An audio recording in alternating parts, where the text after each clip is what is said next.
everyone, welcome to TTT Thursday. That stands for tips, tricks, tutorials, but mainly just talking these days. But how are you? How the heck are you? Great to see you.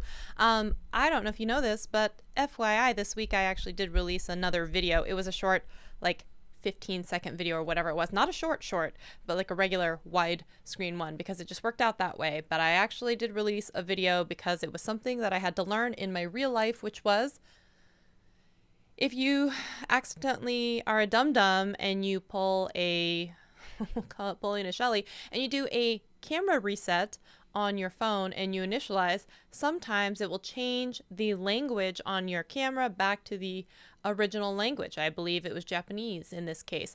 And so I was figuring out how to reset that language to English. So once I learned how to do it, then I made a video about it so that in case I ever forget again, or in case it helps one person, they can actually learn from not my mistake, but my learnings. So there you go. We always start every Thursday off with a very important question, which is what's in your cup? Today is no exception, so we are going to do that. Let me just go ahead and make sure. Mute myself. Okay. Yeah, so let's play what's in your cup. If you're out there, if you're drinking any of that stuff, let me know. I just opened up my little wine fridge, which never gets cold. It's supposed to get cold or, you know, warm or whatever. And I swear this thing has been plugged in for weeks and it has never gotten below 64 degrees.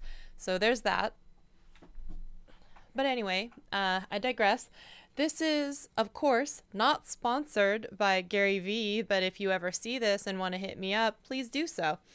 This is from the Gary Vee Wine of the Month Club that gets sent to me monthly. And so this is a Chardonnay. It's a 2017 estate from Ramsgate. And it has a nice little ram there. I don't usually drink Chardonnay, but alas, that is what I have. And so that's what we'll be drinking. It was the last of all the wines that came in the shipment. So that's what's left. The others were, I think it was a Pinot Noir, which was lovely, and the Rosé, which was amazing, by the way. I got to see if I took a photo of that label. And every week, we do talk about this most of the time when we do it, but I just want to make sure y'all know every week how this goes. If you have never opened up a wine bottle, then this is how it's done. Learn from my experiences as a waitress way back in the day or whatnot. First, if you don't have a twist off, right? And this is the one with the little lip and the label and everything. You're going to have a waiter's corkscrew, something like this, right? With a little knife. We're going to flip this open and we're going to start with the lid, and we're going to take off the little lid because there's a purpose, and you're going to see why. We're going to do this every week until the entire world knows how to do this. Hello, Pixel Pia. I don't know if you noticed this, but you have a shiny little icon next to your name now. I don't know why it didn't occur to me that you really should be a mod, because I trust you. And I did that after the last live stream, and I think I just forgot to tell you. So I thought maybe you'd show up and then you would see that it was the case, that you are now. There you go. All the powers that be on the channel. There you go. Spend your power wisely. How are you doing? How's your sister doing? I know that you just launched your, oh my goodness, why is this not doing it right now? This label is being super fun. And I'm trying to teach you all something. A Swedish Fika podcast just came out, and you were celebrating. I saw that you had a little certificate or whatnot saying that you had 50 downloads of your brand new show. And I wanted to tell you, I'm very proud of you. What? Seriously, what is this witchcraft? What is this witchcraft? Y'all see like how many times I've gone around here and like there's an actual indent / chippings away of this, and it's still, maybe the knife is just super dull. I don't know if I should be offended by that, but this is going to happen. This is going to happen, okay? You didn't see it? Wield your responsibility carefully. It's really just... Okay, so maybe we're going to have to add in a new part of the wine review every month where I tell you whether or not, the wine's any good. So far, not loving this wine because I can't get into it, okay? So, hello, Tender Heart. Great to see you. Thank you for being here. We are doing all the things. Oh, you guys, there it goes. That would be embarrassing if I was at a restaurant table right now. Okay, do as I say, people, not as I do. Wait, I'm gonna find it. I'm gonna get it. I'm gonna get it. All right, so here's why we're doing this, okay? You take the little knife and you go around the lip, okay? This one is important. And the reason that we do that, I don't know if I have product mode on, but the reason that you do that right here, you have this tiny bit, is so that you end up with this little medallion, which was the top part of it. Looks like the little frisbee, right? And the reason that we do that is that we're going to be able to put the cork in it, stick a cork in it, and then it will we'll do the squish, and this is what you would present at someone's table so that the cork doesn't go rolling off the table in case they want to, you know, bottle up and take it with them on the road. All right, so next up, we're gonna actually try and take out the cork. I don't know if you guys have seen it, guys and gals, but I had a TikTok where I had one of those automatic wine openers, and it did me dirty, y'all. It was like halfway off still in the bottle, and I was like, oh, what a meanie wine bottle. And then I got my revenge, and I was like, I know how to open a bottle of wine, okay? This is not, did you hear that? Hopefully you heard that. But man, it got the best of me that day. But I think it was that particular cork with that particular wine, because I had multiples of it because I had purchased it again through Gary V Wine. But that one was Wine Text, where they will text you a daily deal on a wine, and so it's supposed to be a good deal. So I bought some wine. Both of the ones that came from that particular brand or whatnot did the same thing. So it wasn't just the single one. All right. So now you have your medallion and you have your cork. So once you do that, I don't know, let's see, try and hold it up here. You would push the cork into the medallion. You give it a little squeeze. Therefore, when you're at the table, there you go. Cork sits in medallion, isn't on the table getting dirty, doesn't roll off the table. Then when you're done with dinner and you don't finish your wine, which who does that? Okay. You then can put the cork back in your bottle and take it to go. So there you go. That is the cork squish. We will keep doing this until everyone knows every week. But that one was fun. Okay. Oh, you're very welcome about the kind words for your podcast. I definitely need to go listen to it. I'm very excited about that. Here we go. First taste out of a very classy red Solo cup.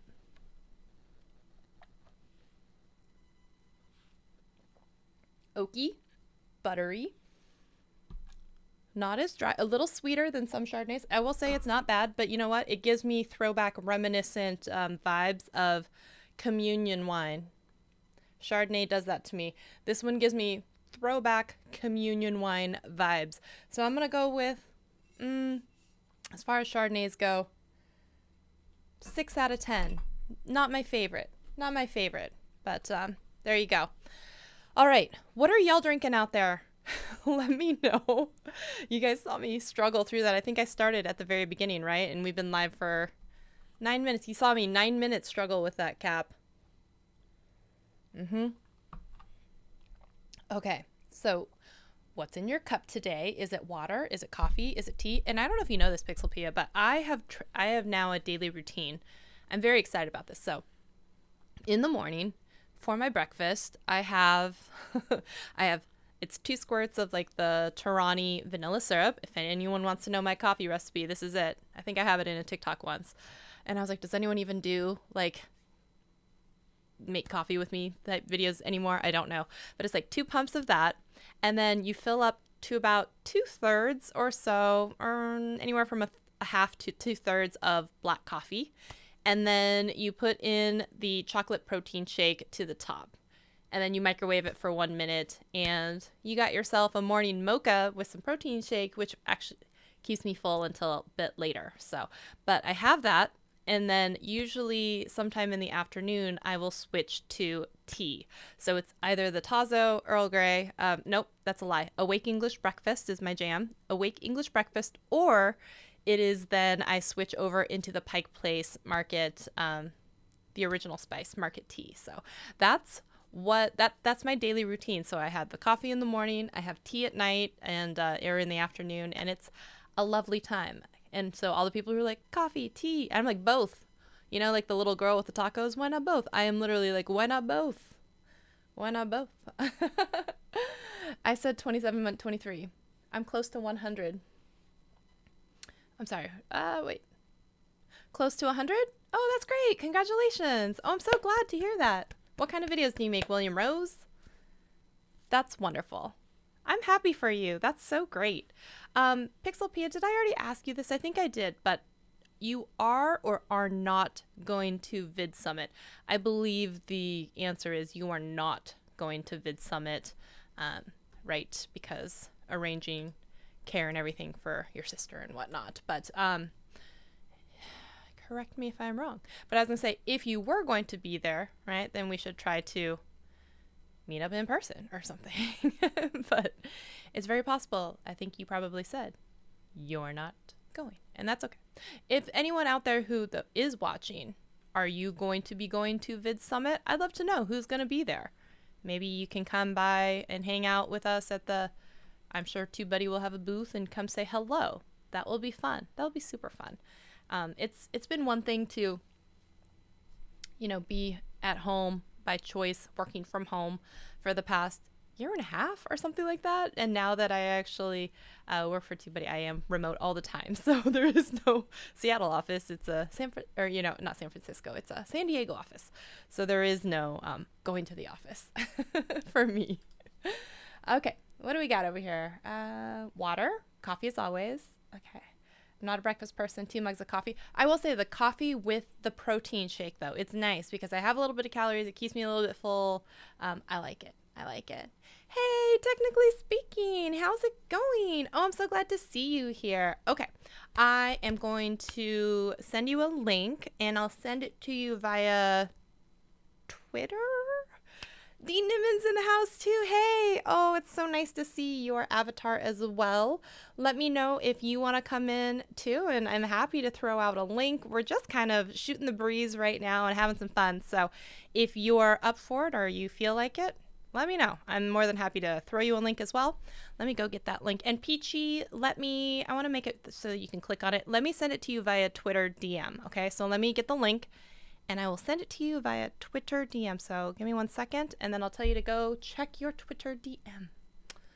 Let's see here. The Twitters. What's in your cup, people? Let me know all the things. If you were here at the very beginning, then you saw that I struggled with this particular bottle of wine, but Mama didn't raise no quitter. I did it. Okay. Peachy, the link is in your Twitter DM. So, I'm not saying you're a dog, but fetch. Go retrieve it. All right? Alrighty. And Pixelpia, howdy. Tacos and tequila. Hey, everyone. Hey, Sammy Superstar. Hey, how are you? Sammy Superstar, I don't know if you have a thing. I believe someone had started a GoFundMe for you for your camera or something too. You can definitely, drop the link. Feel free to drop that link in, or you can DM it to me on Twitter so I can drop it in. It might be blocked, so you can't add it. But 1 second here. Peachy's coming in. 1 second, Peachy. I see you back there. Let me get you into interview mode so I can have a side-by-side here. 1 second. Me and guest. Here we go. Coming in 3, 2, 1. I think I'm good. Hi. Oh my God, it's so great to see you. It's good to see you too. I feel like it's been forever. Okay, 1 second. 1 second. I entertain the peoples. I think I saw that D is also going to be coming in. Is that right? Oh, sweet. Yeah. Okay. So, D Nimmin, I will also send same link into your Twitter DM. That way it's clickable. So 1 second, and I will do that. You were supposed to be entertaining the people, Peachy. I'm not entertaining them very well. So you were doing the countdown, and I realized that I had not turned on my Rodecaster Pro, and I was like, just a minute, I'm freaking out a little bit because I don't know what I'm gonna sound like, because I got a Hot Mess Express going on over here on my desk. And D Nimmin, I just sent you that link, so feel free to click into that whenever you're ready. Oh gosh, you know what? I don't even think I have scenes set up for when I have 3 people, so that should be fun. Oh, that'll be fun. Just do it live. I know. On the fly change. YOLO. On the fly change. I'm going to try to get in shot here. How you been? I've been okay. I've been busy. I've been so busy these days. Okay, so I don't know if you know this, but it was what is today? Thursday? So that means yesterday was Wednesday. Yesterday was my last in the series of the Ecamm series that I've been doing for the Lunch and Learns. So I did 7 weeks over on their channel doing 20-minute at lunch, like live streams. They're meant to be very quick, but like, it's been quite the wild ride because I even did it while I was on vacation with my family. So like they all went like rapid on the rapids, and I was just like, sorry guys, I gotta stay here and do my live stream. I mean, I wanted to do it, but I felt bad because I wanted to hang out with them too, and I was like, no. That'll be all right. Yeah, no, it was fun. It was fun. Good. Except I was like huddled next to the router next to the TV because their Wi-Fi at this place that we were staying was just not good at all. So it was just, it was not the best. But I managed to get through it. And then I got attacked by a fly. This fly would like not leave me alone. So I was like getting attacked at the end of the stream. I was just like, I don't know what's happening, but the stream was just not going well. How are you? Well, how are you? I'm good. It's also super busy. Work has got me completely busy. Sorry, I'm going to give you 1 second to talk about that as well. But also, I saw that you had retweeted that you were still trying to move that Canon camera. So, no, I moved on. Oh, you sold it? It sold it. It's gone. Oh, okay. Well, I was going to give you some time to talk about it and see if anyone, at least for the replay or whatnot, wanted to hear about it. So maybe tell me, you sold it? I sold it, and I'm now on Team Sony. Oh, me too. Okay, so tell me, what did you buy? Because honestly, I have to confess that not only did I buy a new camera, I'm already thinking about reselling that camera and getting something else. So we'll just get into the Sony shame together soon. So we'll start with you. I initially got a Sony A7C. It was beautiful. Nice. Silver? Yeah, it was really pretty. It was really, really pretty. And it was like an open box item from Best Buy. The guy bought it was like, I didn't want silver, I wanted black. And it was like $400 off the original list price. Yeah. So I bought it and I was like, okay. But then a buddy of mine. Oh. Yeah, and then a buddy of mine was selling a 6500. Oh, nice. And I was like, all right, well, let me test them side by side because the A6500 can't possibly be that good because it came with like a cage, 11 batteries, 4 lenses. Then you're like, you got the crop lens, you got the full frame, you got. Okay, so I sent it back, and I'm now on the A6500. Oh, that's such a good camera. It is such a great camera. Mm-hmm. I'm on the A6400, right? And did I tell you that I got a ZV-1? Okay. Did you like it? No. I'm going to be honest. I don't really like it that much. But there's a bright side, okay? First of all, the ZV-10, right? So actually, my work bought it for me. And they're like, oh, we have some budget. And, because like most of the time I'm shooting videos with my own camera, my own equipment. And they said, oh, maybe like when you're at conferences or, if you need it for live streaming or, if you need equipment, then we can help you. So they were generous enough to get me this, ZV-1. And, it'd been on my tech wish list. I've been talking about this for like almost a year, purchasing this camera. And then it was 24 days later that it was announced or like it was released for the ZV-E10. Right. And I was like, look, not to be like a ungrateful person, but I was like, is there any way maybe we could just do a little swapperoo? I don't know if you bought it from Amazon, if it is possible to like, I don't know what your return policy is. Do a little return and like a exchange because they're like, or I can pay it's very close in price. And they were looking, they're like, oh, unfortunately, it's already been allocated for. And I was like, no, I totally get it. Like, and I'm super grateful. That's, But the truth is, I took it with me on the family vacation, and it doesn't have a super far zoom, right? And the ZV-E10 is going to be able to use all the same batteries, all the same AC power supply, and all the interchangeable lenses. So I was like, oh, this is a slam dunk. Like, absolutely. And it's around the same price. Why wouldn't I want to get this camera? But unfortunately, that's not the way that there's always going to be new technology, but I'm still super grateful that I have it. But it was a little bit of a bummer because it was literally like 24 days later. And I was like, that's why I was like, I want to just ask right away because I'm maybe a 30-day policy return. I don't know. Been 30-day policies? Like it hasn't been 30 days. But no, but the truth is now I maybe understand more why you said that, you had that camera and you returned it.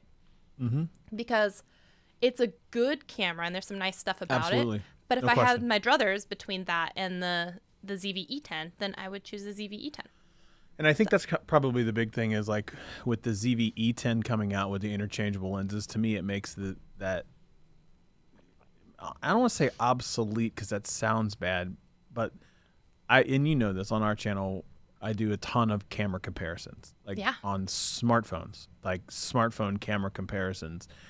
And I have found myself that like doing vlog style videos using the phone is more than enough. And it was, it was exactly like the V10 or the ZV. Oh my, not the E10. Oh my God. There's so many letters ZV1. and acronyms. And the ZV1. It's a lot like that. And I was like, I just can't justify having that when I have a phone like an iPhone or a Pixel or even a Samsung for that matter, when it's good enough. Yeah.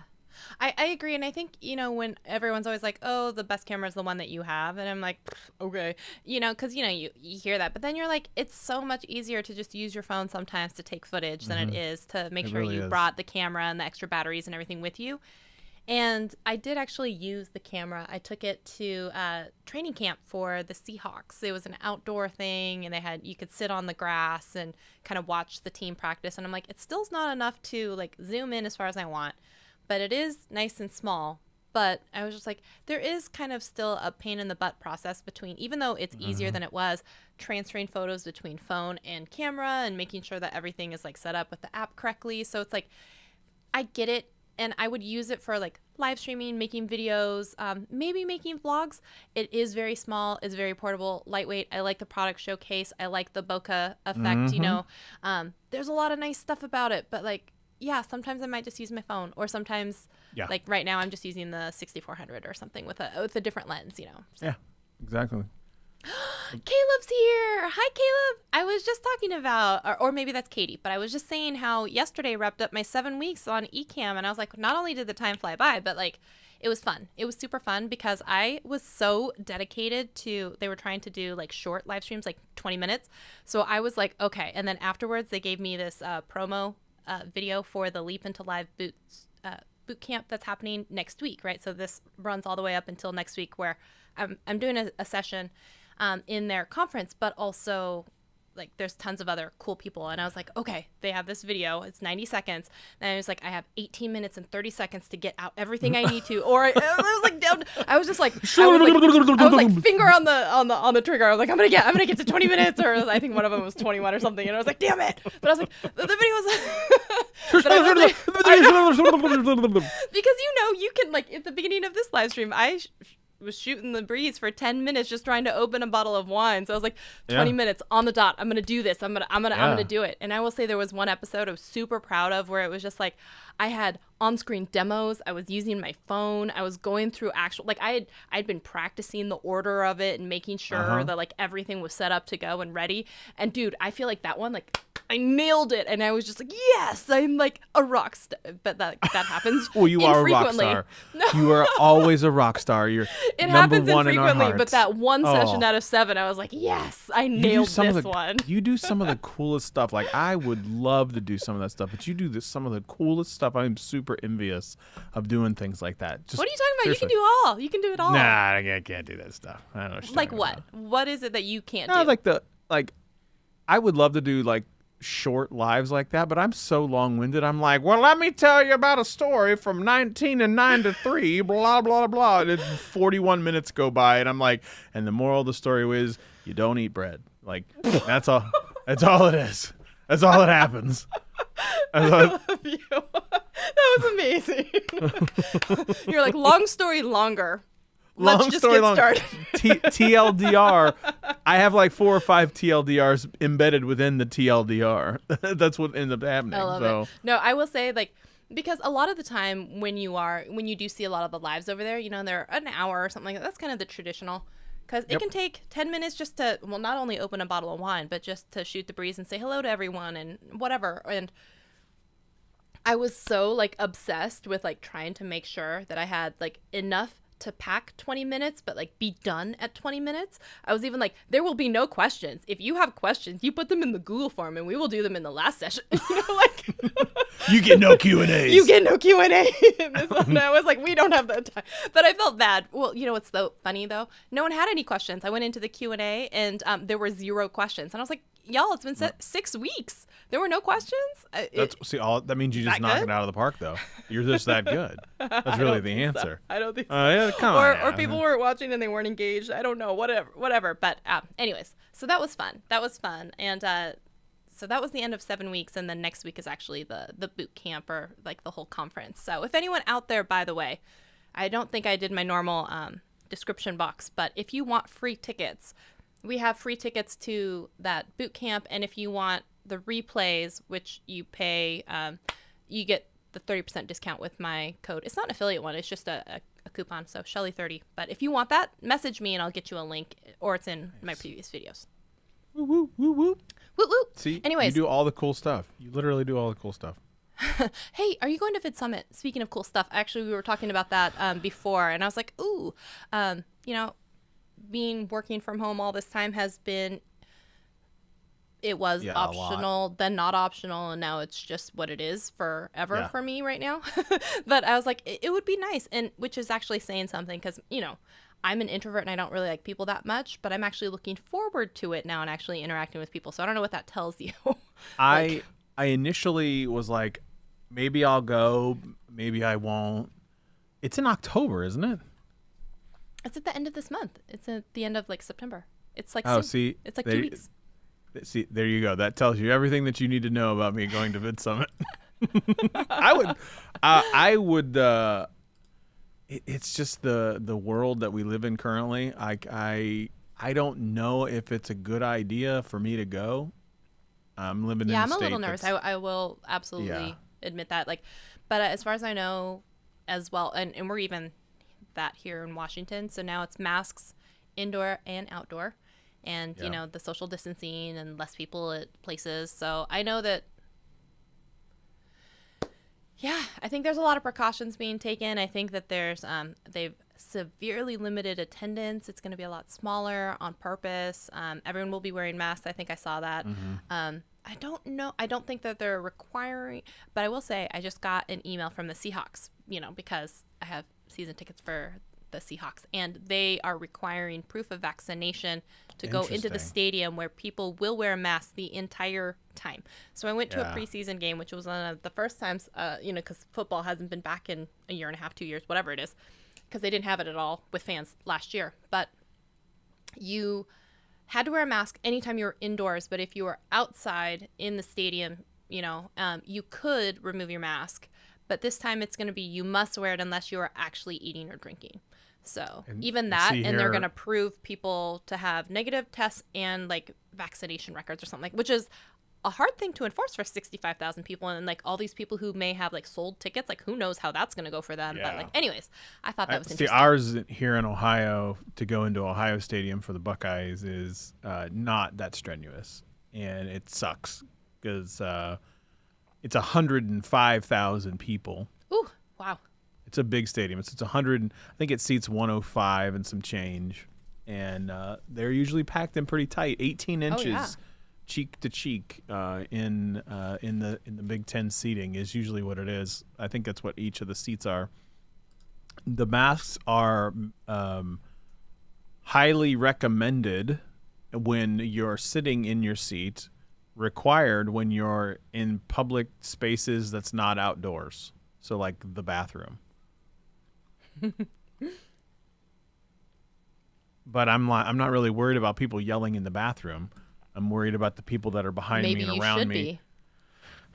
I mean, no one's really yelling in the bathroom like that. I don't think so. But when they're in their seats, it's like, like, woo, like not masked. So it's like Yeah, I will say it's definitely been an interesting thing because I felt still, like a little claustrophobic, a little bit like weary, a little bit like, because I have not been around that many people in, 2 years or something. So it's a little nerve wracking. I will say, just like the very first time. So we had that training where everyone flew down to San Diego, and that was my first time on a plane in 2 years. And so even that, like, just, what are the planes going to be like? What's the airport going to be like? What is like the hotel protocol going to be like all of it. It's just like experiencing everything new again for the first time. And it's all a little bit nerve wracking in a different way. Yeah. See, for me, that sounds extremely nerve-wracking. It was. I was very nervous going down to San Diego, and yeah, it was definitely nerve-wracking. So I'm potentially going to New York City in the first week of October, and I'm like, hey, I might be in New York around the first week of October. What are you doing really? there?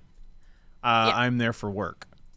Okay, so we have, it's called October People of Video. 5th, 6th specifically. So October 8th through 10th, there is dang. a conference in New York, or it's Albany, which is still in New York, right? But it is put on by Dan Courier from Creator Fundamentals. So I'll be speaking there. It's a very, very small conference. I think it's like a couple hundred people.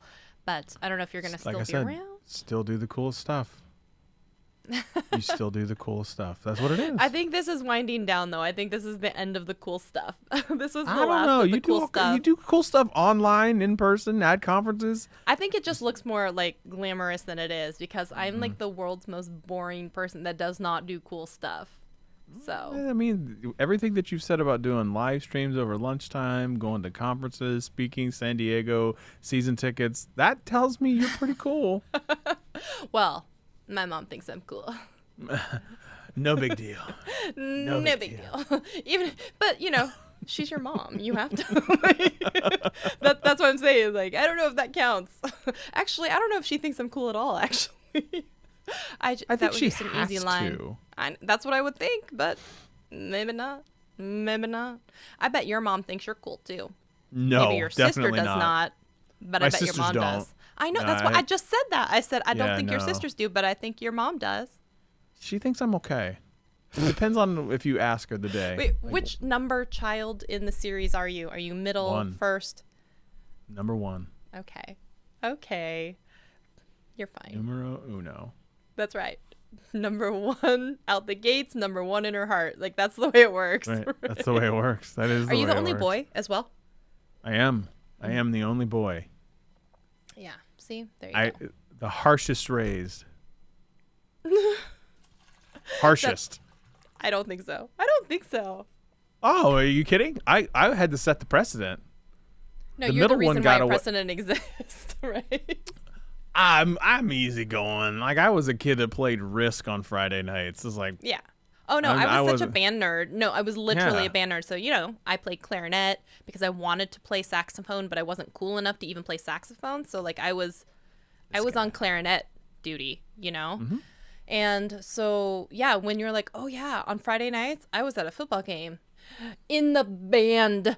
I was also in the band, and then I went from the band as a freshman, and then I went into golf. Also cool. Very cool. But I will say, cool. too, I later on, so I graduated from band nerd. That's not even fair to say. I never graduated at all, okay? I went from band, and because I had been doing gymnastics, like, for forever, right? Like, from the time I was, I don't know, 4 years old until I was 16 years old or something like that. I ended up, once I left gymnastics, because it was just not a good environment for me to be in anymore. We had new coaches. It wasn't as much fun.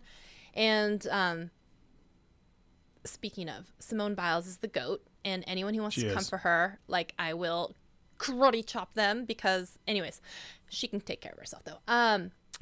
So I joined athletics and stuff after I left club gymnastics when I was about 16-ish. And so I ended up on the cheerleading squad, which was very strange because, you know, I was literally a band nerd who had never done any school sports. So people did not know who I was. And so I was a cheerleader. But you probably ran circles around them. But the reason I made it was because I could do like Mm-hmm. backflips and, you know, different tumbling passes and stuff like that because of all of these years of gymnastics. And so I was the girl who got in on athletic ability, but no one knew who the hell she was. And that will mess with you because then like when you don't get invited to any of the parties anyway because you're a band nerd, because I'm still in band. It's just that when we go to the football game now, I'm cheerleading, and then all the rest of the time when we go off or do performance, I'm still in the band.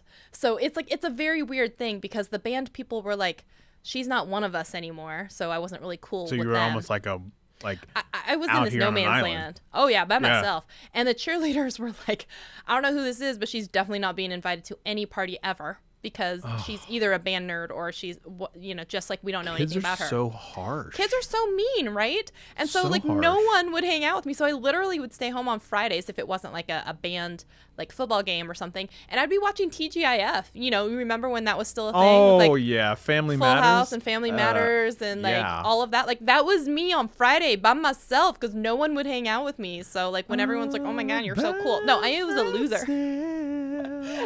Don't want to be all by myself anymore. Yeah. Latrell says he's the youngest, so he got spoiled a lot.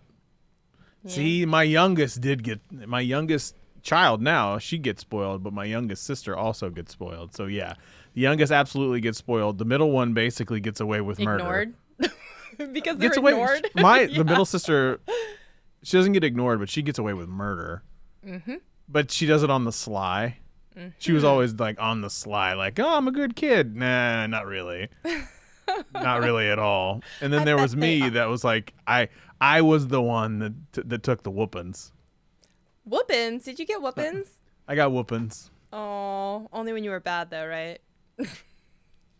I got the whoopings. Oh no. Oh no. Man, I will say that's a whole other debate right there. If anyone has ever like spankings or like any of that stuff and like what you're allowed to do and like, oh man, that's a whole can of worms. I will say, let me ask, because your kiddos, I believe, are now back to school. They are. How was that? How was that experience? Because for a lot of people, sending people back to school in the midst of a pandemic when things are swelling to a not great pace, some aren't feeling the best about that, but others are like, it's time. So for us, it was time from a social perspective. It was a matter of let's take a look at what they're trying to do to mitigate the risk, right? So their kids are masked up every single day. They get on the bus masked, they wear their mask. My youngest is actually in kindergarten now. And so the only thing she ever knows is the fact that you just wear a mask, whereas my oldest is not, and she went to elementary school with no mask, so she knows what it's like. And we've already gotten notifications of contact tracing and things like that already, so it's like... And it's been like a couple days, right? Yeah, it's not been very long at all, and it's like, oh God, what is happening?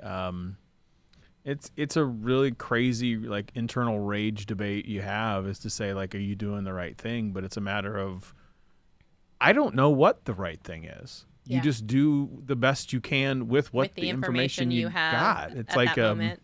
Yeah. Every day is a new quest. Every day is a new thing, a new challenge that you have to try to overcome with the information that you have. Is, you have mutations and this, that, and the other is like variants. Yeah, humans taking like, horse tranquilizers and like what? Oh my God! And it's just like, okay, hang on, people. Hang on a second. We didn't evolve all this way. Did you see the story about the guy who said that he was going to zip tie a principal for trying to enforce a mask mandate for a school where it turns out he didn't even have kids that went to that school? Like, why? What is happening? Like, what is going on? Did you see the one where the woman was coughing on people in the supermarket? Oh, like on purpose? Oh yeah. Yes. It's insane. Like, I want to go like, what is happening here? Where did we? What is happening? Where did we go wrong? The funniest TikTok. Well, actually not funny, but funny like sad. Yesterday, where it was like, it was a guy talking to himself, like 16 months apart as they do, and he's like, "Oh wow, why are people yelling outside?" And they're like, "Oh, they're cheering us on because we're doctors and we're so important and we're out here on the front lines, risking our lives." It was just so great, and they're showing their appreciation. And then it was like 18 months later, and like people are yelling, "Why are they doing that?" And they're like, "Oh, they don't like it that we're asking them to like get vaccinated or something like that." And it's just like, how the tides have turned, right? It's just like it's a crazy time right now. That's the best way I can describe it. Is it's such a crazy time. And one thing is, I don't want to get too far down this road, although I won't be like, get vaccinated people. I have family in hospital working type jobs, and they're telling me that 96% of the people in their hospital right now, the ones that are affected, all unvaccinated. And I'm like, it's not really a problem with all of the people who got vaccinated. It's all the people who refuse to, all the people who don't want to, all the people who think it's not their problem. All those people which are also driving up all of the hospital beds. And I'm like, you know what's really irritating is when they're all like about to get tubed up to be like, give me the shot now. And I'm like, you didn't want to trust it like before as preventative, and now like you want to take all these same doctors and stuff and then be like, throw everything in the kitchen sink at me now to get it fixed. So like, fix me once I'm broken, but like, let's not do anything to prevent it. And I'm like, that it's to me, it's like I want to make sure that we're giving the right. There's a ton of information that's out there. Just read the information. Like, well, you can't trust it. It's like, all right, well, hang on a minute. Not everything's a conspiracy theory. Right. Or then it was like, oh, it's not FDA approved. And I'm like, it is now. So Right. let's move the goalpost. What's the new party line that we're talking about? Yeah. Oh, we're microchipping people. Oh, we're whatever. I have 5Gs running through the course of my veins. And I'm like, It's great, the because Infinity I've been on Stones. 3G. Like, can you stand closer to me? Because I could use some. Thank you so much. Like, I'm really tired of LTE. My HTC Thunderbolt. I'm running that'd be really great. hot right now. Thank you so much. This phone is 5G capable. I never get those signals. So if you could Is just that an stand closer. S21? This is the S21? S20 Ultra 5G. S20 Ultra 5G. Yeah, you know what? You want to hear something funny? Funny, ironic, and funny. Like, oh lordy, Shelly. Okay. I think I'm gonna start doing more phone-related type videos. I've been fighting it for a while. I might do it. I might do it. Tell me why. Tell me why. Because I like phones. I knew it. Do you have a Pixel? You have a Pixel. And And I was saying this to someone the other day. I was like, you know what's funny is I am a tech hoarder where I have like all of this tech and I just don't talk about it, and I really should. You know, and I was just like, well, in here. That's the OG Pixel. the original. You know why? We talked about this yeah, before. We absolutely talked about know why. unlimited data uploads from this. So it's like, there you go. So I was talking to someone about this the other day, and I was just like, I have all this technology. I don't show it or I don't use it, but I have opinions on a lot of it. And I think one of the things that really, really like has always hindered me from wanting to talk about it more is that I feel like what people want or expect sometimes is like a lot of the spec sheet reading and memorization. And the thing is, I don't want to do any of that. I want to be like, one of the reasons I don't like this phone is because it feels slippery always, and the curved edge, you think it's nice, but I end up like hitting like the screen when and it's not practical. So it's like my reviews will never be like, and this That's is the the reviews we Snapdragon need, though. 765 No. blah blah blah. No, I'm getting there. Yeah. And I was just like, mine is more like, it feels slippery and I don't like that. It doesn't fit in my purse or something like that. You know, very like not technical type of reviews.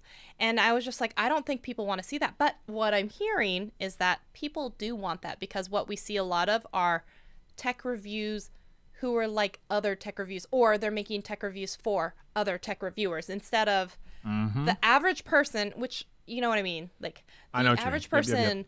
you know, wants to know, is this color really like something else or isn't it? Is this actually, you know, feel heavier than the other one? Or is, you know, that kind of like stuff where I always was like, this is surface level, and people roast me if I try and say some sort of phone review or something where it doesn't have any kind of like tech spec and cool like phone animation going around. I'm like, my reviews will be like, it's purple, it's kind of light, you know, like they're not going to be great, but I feel like it's a hole that's But missing. you know what people care about, though? Like everything that you just talked about, people are going to care about. You can talk about like, I really like the way the pictures look because of this, that, and the other. Great.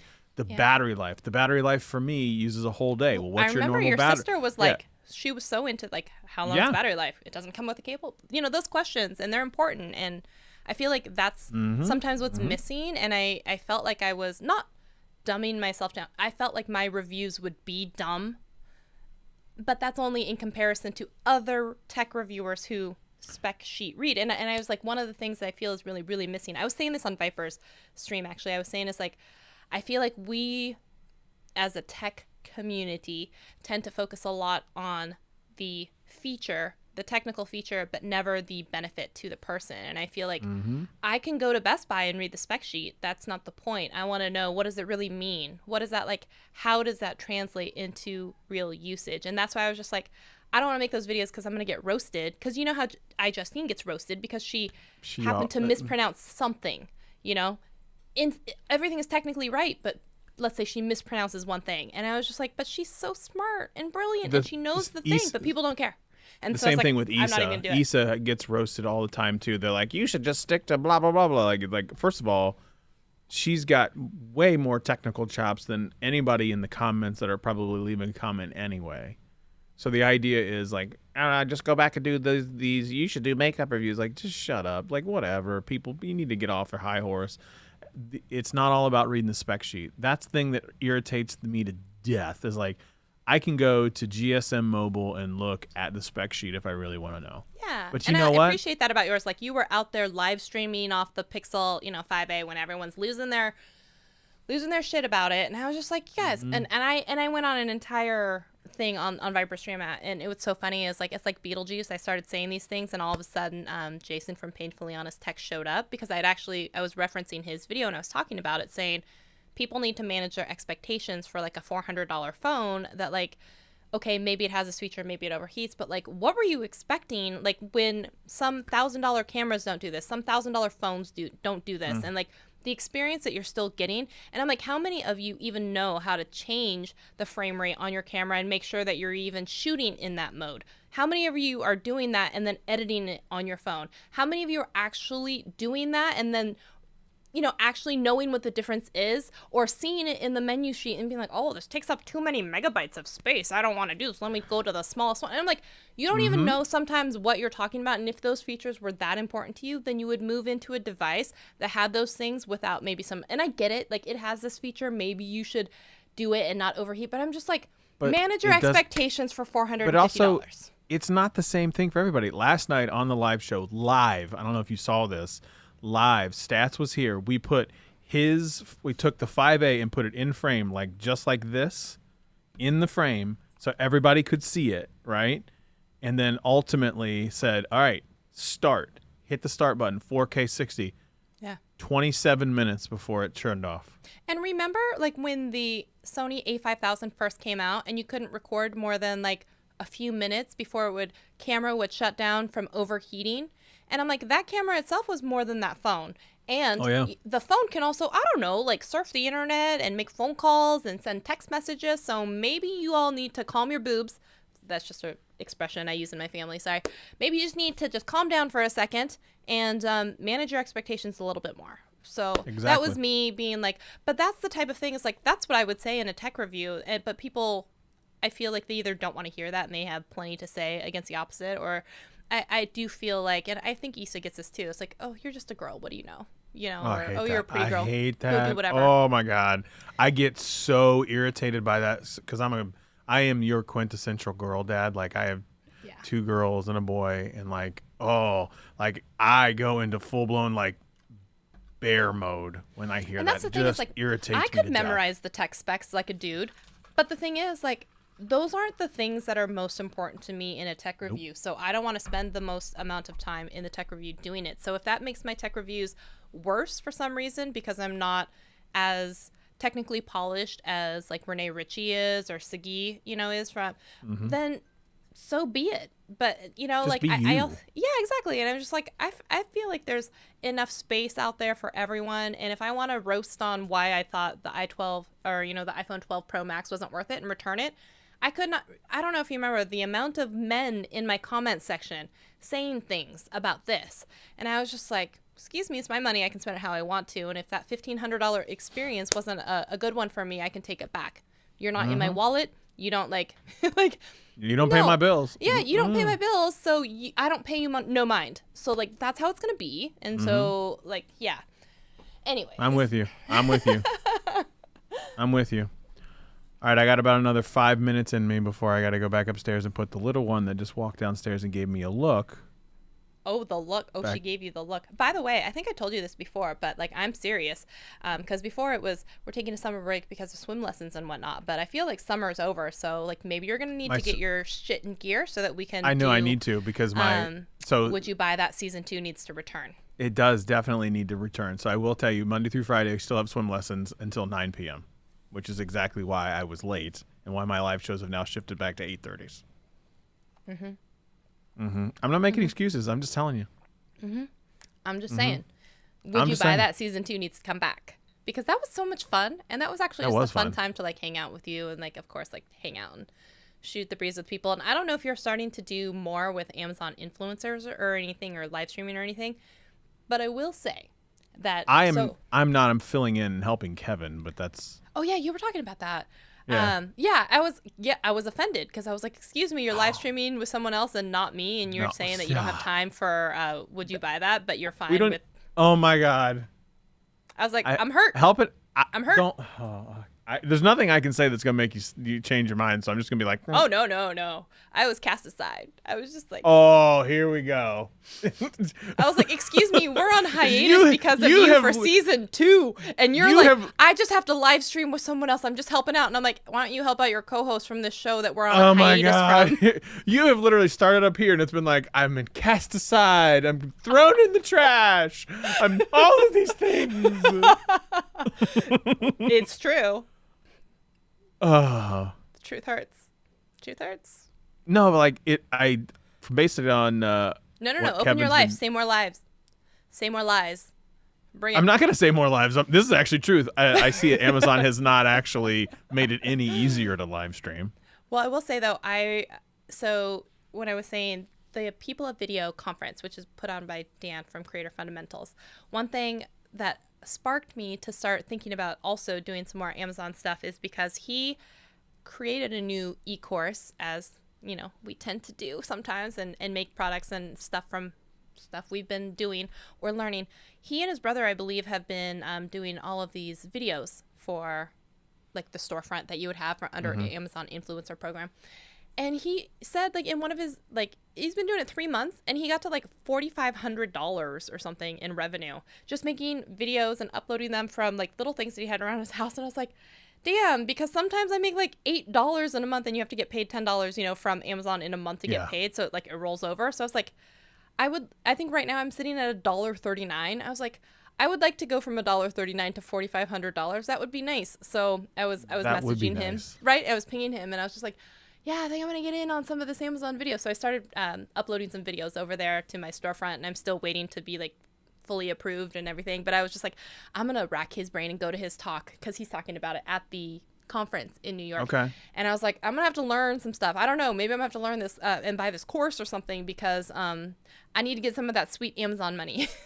I would like to get some. Sweet Amazon money. That's like sweet Amazon money. But that also then reminded me, I was just like, hey, remember us in our show that we did for, what was it? We did 9 weeks in a row? I think we did 9 weeks, right? So I was going to say, with that, you know how much we made?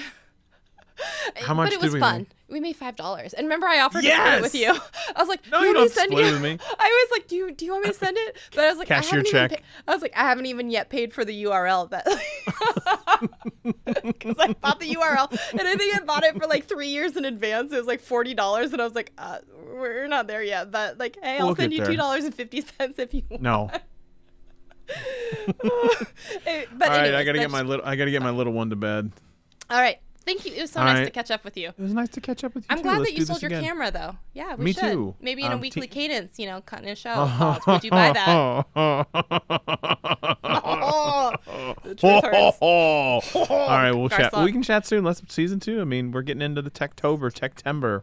Might be a good time. Oh yeah, especially like, you know, and like Christmas coming up. We could have like a fun show for that. Okay. All right. We'll chat soon. Bye. Okay. Bye. Miss your face. Bye. Miss your face. Bye. All right. So thanks for everyone for hanging out while we just basically caught up. Hopefully you didn't feel too left out of that. Thanks for hanging out with us, by the way. I'm going to come over here real quick to the comment section and see what y'all are saying. Hopefully it's just me on screen now. We'll see. We'll see how that goes. Ooh, Annie Portalatin is in the house, or was in the house at one time. And you're learning so much from my course. Oh my God, I'm so happy. Yay. If you didn't know, we'll rewind just a second. Annie was a winner during the Daryl Eves live stream, which was broadcast maybe about a month ago. And we were doing a fundraiser for Owen Video. And I did a live stream last week, just bringing a little more information and spotlight to it. I'm trying to get people, we still haven't reached the goal yet for the GoFundMe. So that link is in last week's video. It's in Daryl Eves' video. And we're really still trying to help Owen. I know that yesterday he just posted in his Facebook group saying that he's doing his, I believe it's 11th round of chemo. And he has a particular cycle that they're talking about where a few days after he tends to, not feel very well, and they're doing a specific diet to try and kind of starve out some of the cancer. And so we were talking last week about trying to still raise that awareness and let people know that the GoFundMe is still going on. We're still about $40,000. It was like $48,000 still short of the goal. So GoFundMe has a minimum requirement of $5 for a donation, but if you please feel so inclined and you have an extra $5, it would really be appreciated to go over there and donate to that cause. Owen is such a phenomenal person, and he's just an entire ray of sunshine, and that's what I would say about that. If you want more information, you can catch that Daryl Eves live stream. Daryl Eves had a whole slew of guests, and Nick Nimmin danced for charity, and Roberto Blake danced for charity. It was a great time, a great stream. And so if you find yourself so inclined with an extra $5, please make a donation over there. But that aside, where I'm going with this is Annie, during the live stream where we were doing that, and we had raised, I think it was like $40,000 by the time that I had left at that point. If you had put in a particular key phrase or word during that time, they had this really cool random generator that would randomly pick someone. And Annie won my course, which was iMovie Made Easy, and she's just saying that it's been helpful. And I'm so glad to hear that, because I know that you edit in iMovie, and so super glad to hear that it's been useful for you. Okay. Viper's in the house. Hey, how's it going? Oh, it's so lovely to see you. Let me know if you're around, if you're free. I'm happy to drop you a link. You can come visit with me. We're just kind of hanging out. We're shooting the breeze over here. And Pixel P is getting sister into bed. So yes, so that's why Annie is enrolled in my course. It is iMovie Made Easy. During the stream, I had said that anyone who donated $41 or more, I would give them a code so that they could take my course for free, because Owen is 41 years young. And then I even made a coupon code. I think it might have expired, but if you message me and you really care that much about it, then I will reactivate it, where if you donate to the stream, I can get you a coupon code for 41% off of the course. So anything that we can do to raise that money to get Owen to the fundraiser goal, it would really, really be appreciated. I know a lot of people spent a lot of their own personal time. A lot of people gave away their own, courses, classes. Roberto Blake gave away a bunch of YouTube starter kits. I know that Daniel Batal had worked with Sweetwater and a couple of other companies to get items for that as a donation. Daryl Eves even gave someone who made him a really funny meme channel Jumpstart membership. So, I mean, there was just tons of creator and community support for Owen, and that's just a testament to how special he is. So if you need to know more about it, I had a live stream last week about it, or Daryl Eves, like I said, they did a 12-hour live stream. I know Viper had been passed the baton and did a live stream on his channel. Nick continued one on his channel. I think Daniel Batal did one on his channel, but it would be really appreciated. So we'll just keep that up. All right. So cool to catch up with Scott Peachy. I know D. Nimmin stopped by. Thank you so much for that. Viper, I'm really excited. I'll be seeing you at the end of the month for Vid Summit. I'm stoked. Last year it didn't happen, and this year I was saying earlier in the stream that my introvert self is actually looking forward to seeing people. So I don't know what that tells you, but that tells you it's really something special. So yeah, there's that. Okay, so anything else that y'all want to chat about, let me know, because this is really just time to catch up with you all. And it's really cool to hang out with y'all. Oh, hi.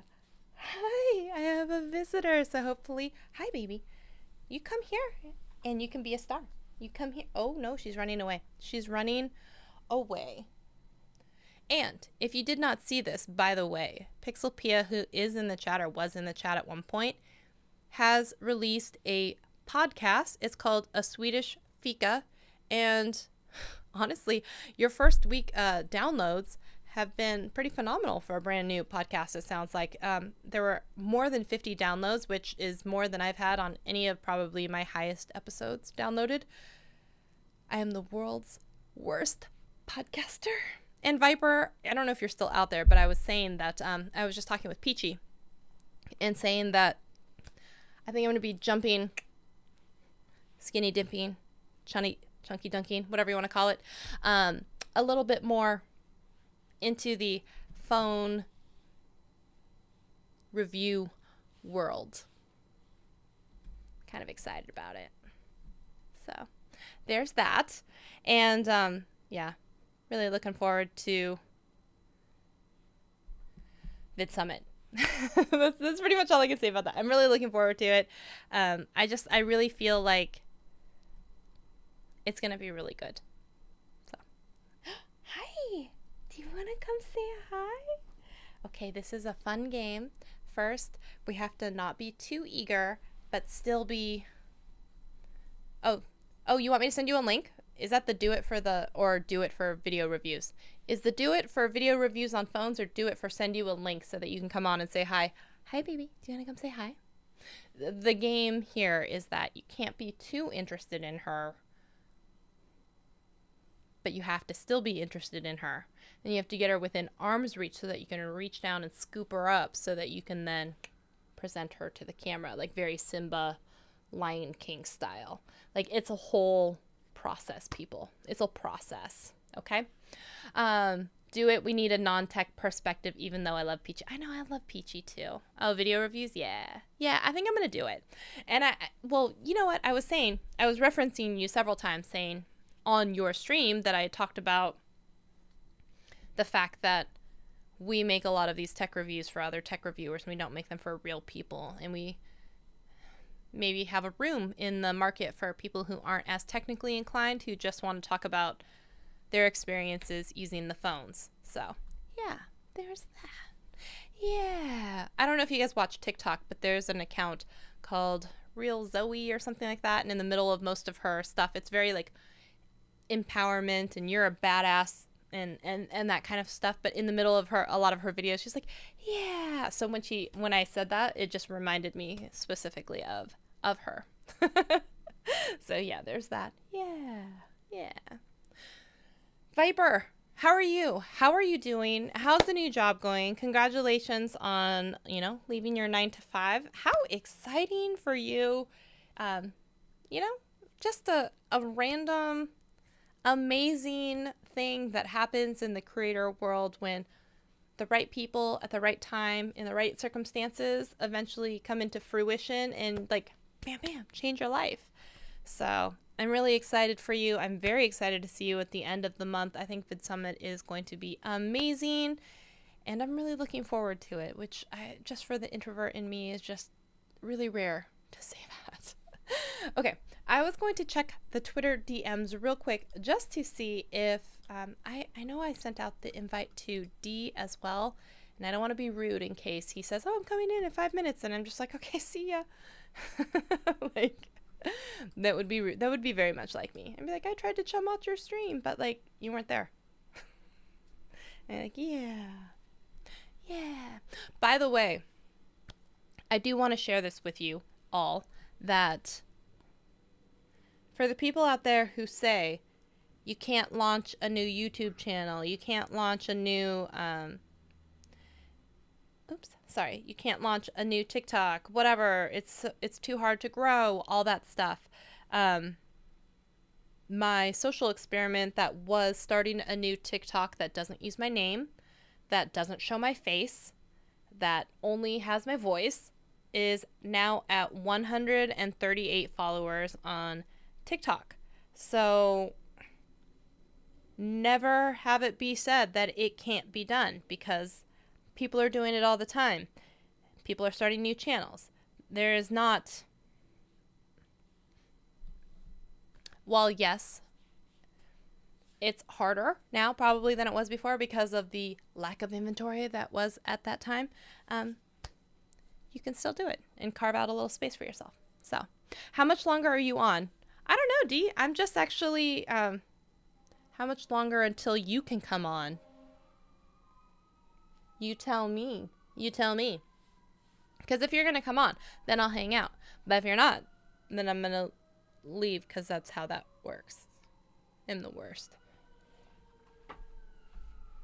There's one thing I wanted to chat about, and this was one of the reasons why I actually reached out to Peachy, and I was like, hey, what are you doing in 45 minutes? Do you want to come by? So these, I had made a video about them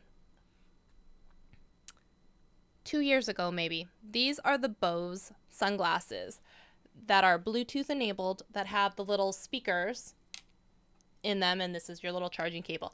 So you can listen to music in your headphones, and then when the battery dies, they're just sunglasses. Weird how that works. Just like when an escalator stops, they're just stairs, right? And I was saying some of the things I did and did not like about these particular sunglasses. Now, one of the things that was just maybe announced today is that, do you remember when snap lenses were a thing and you had sunglasses that basically would take video and you could put them on your Snapchat?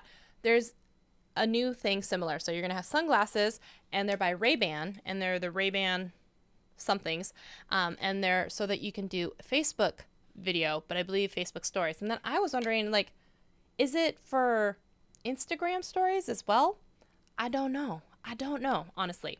But I saw that Peachy had said somewhere, because sometimes I stalk my friends online and see what they're saying. He said, like, oh yeah, I saw that Facebook had introduced these new Ray-Ban sunglasses, whatever, and it's like ultra hard pass for me. And for myself, I was kind of like, ultra hard pass, hashtag rude. But I was also like, I was almost intrigued, because I was like, if it was for Instagram stories, if it was specifically for Instagram stories, I almost might be interested depending on the style. And that was one thing I was going to respond to that and be like, oh, I forgot to ask him while he was on. But that was one of the reasons that I reached out to him, because I was thinking about this and I'm like, my dumbass was stupid enough to buy these sunglasses, and I did a video unboxing them, and I was like, are these the smartest sunglasses ever? One thing I do not like about these sunglasses, well, a couple things I don't like, is one, there's no adjustability. So even, on some sunglasses, the cheap ones, you can adjust the arms in the back a little bit. So if you have a nose that's more down, or a bridge, that doesn't really hold up anything, then it's easier to adjust. But this, it's like one and done. It's like if this doesn't fit right, like you're shit out of luck. Like that's just it for you. So there's that. I was like, okay, you get one. They have another style with like the round ones, and then they have this style which is the more like. And apparently they did release a new cat eye one, which is newer. But Ray-Ban, yes, right. And so I was like, okay. So the other thing I didn't really love about these is that there isn't a lot of bass, and it doesn't really sound complete. So when you're listening to certain songs, you get a lot of treble and you get some of the voice, but you don't get some of that bass feel, which absolutely it makes sense because it's literally sunglasses, okay? But they're touting this surround sound feel with this bone conduction, which if you remember those old Jawbones Bluetooth headsets that people used to sell that would kind of sit on your cheek, they would also talk about the induction that was coming from that. And so I took these on a cruise, and so when you have someplace that has like ambient sound or anything like that, you can, I was listening to Queen at the time, and I was like, yeah, you can, it was Another One Bites the Dust, just to be clear. Another One Bites the Dust. And so I was listening to it. One, the person next to me is like, oh, I can hear that. Oh, you like Queen or something. And I was just like, story time. I was standing on the deck of this Disney cruise where you have to do a safety check. Everyone is required to shuffle out onto the deck, and they tell you where the lifeboats are. Oh, goodness. And they tell you, in the event of something, this is where you're going to go, and this is what you'll do, and listen to the people. And I was like, okay, cool. So I was like, if I have to, because they're taking attendance basically at this thing to see who hasn't shown up for the safety drill. So as I'm like, if I'm going to stand here on deck and actually have to listen to this, then I'm going to be listening to Queen at the same time. So I was listening to Queen during the safety presentation. Insider secret. But I was just like, one, I still hear the ocean because it's loud as F. And then two, it's just like, Another One Bites the Dust has this amazing bass line, right? You know the one. Dun, dun, dun, dun, dun, dun, dun, dun, dun. That one, which is an awful rendition of it, but you know what I'm going for. And you want to feel that. And in certain headphones, don't come for me, El Jefe reviews.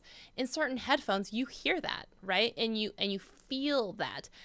And this left me with like an empty, hollow experience, which is not what you want when listening to Queen. Another One Bites the Dust. I'll just tell you that right now. And so I was listening to it and I was just like, this does not feel like the normal experience. It just, not even close. I would rather have the earphones on and listen to the experience. But I digress. So I'm saying that, one, the sound quality wasn't amazing for certain things with like bass driving, beats and melodies. And then there's no adjustability. So I don't know if you've noticed this, but I'm Asian. It's a thing. It's been a disease I've been with my whole life, whatever you want to say. I've been afflicted. It's just how it is. And it's not changing anytime soon. So I have a particular problem where I don't have a very high nose bridge. And so sunglasses just slide right down my face. These sunglasses are no exception. They just apparently don't have something to like hold that little sucker up. It's just like, no thanks, not for you, not today. So I also found the unadjustability, which is not a word, a problem with these sunglasses. But I know that my friend, who is really big into Snapchat at the time, she loved her Snap lenses. Not only were they really, really cute looking, but you were able to take all of these Snapchats and it just, I'm assuming Bluetooth communicated with your phone and then would post them as Snapchat stories. I don't really use Snapchat. I don't know. But I was like, one of the beautiful things about having these types of things is that you get that first world perspective, or, you know, of if I'm eating something or if I'm looking at a view and I don't have to hold up the phone. But what I was like, so many people have themselves in the story, are talking, you know, they're telling you a story, they're doing something and they're showing you themselves. And I was like, how does that work? Can you take them off and turn them around and set them, and will it still look, does it only work if it knows that it's attached to a head? Like, I have so many questions, like, how does this work? Like, I really don't know, how does it work? But I was a little surprised by Peachy's like immediate like ultra hard pass, and I was like, curiosity's a little piqued. I'm a little interested. I'm a little interested about this. So I wanted to ask him specifically about that. But I forgot to, because I'm a dunderhead, before he left. So there's that. the Ray-Ban, stupid. Oh yeah, autocorrect.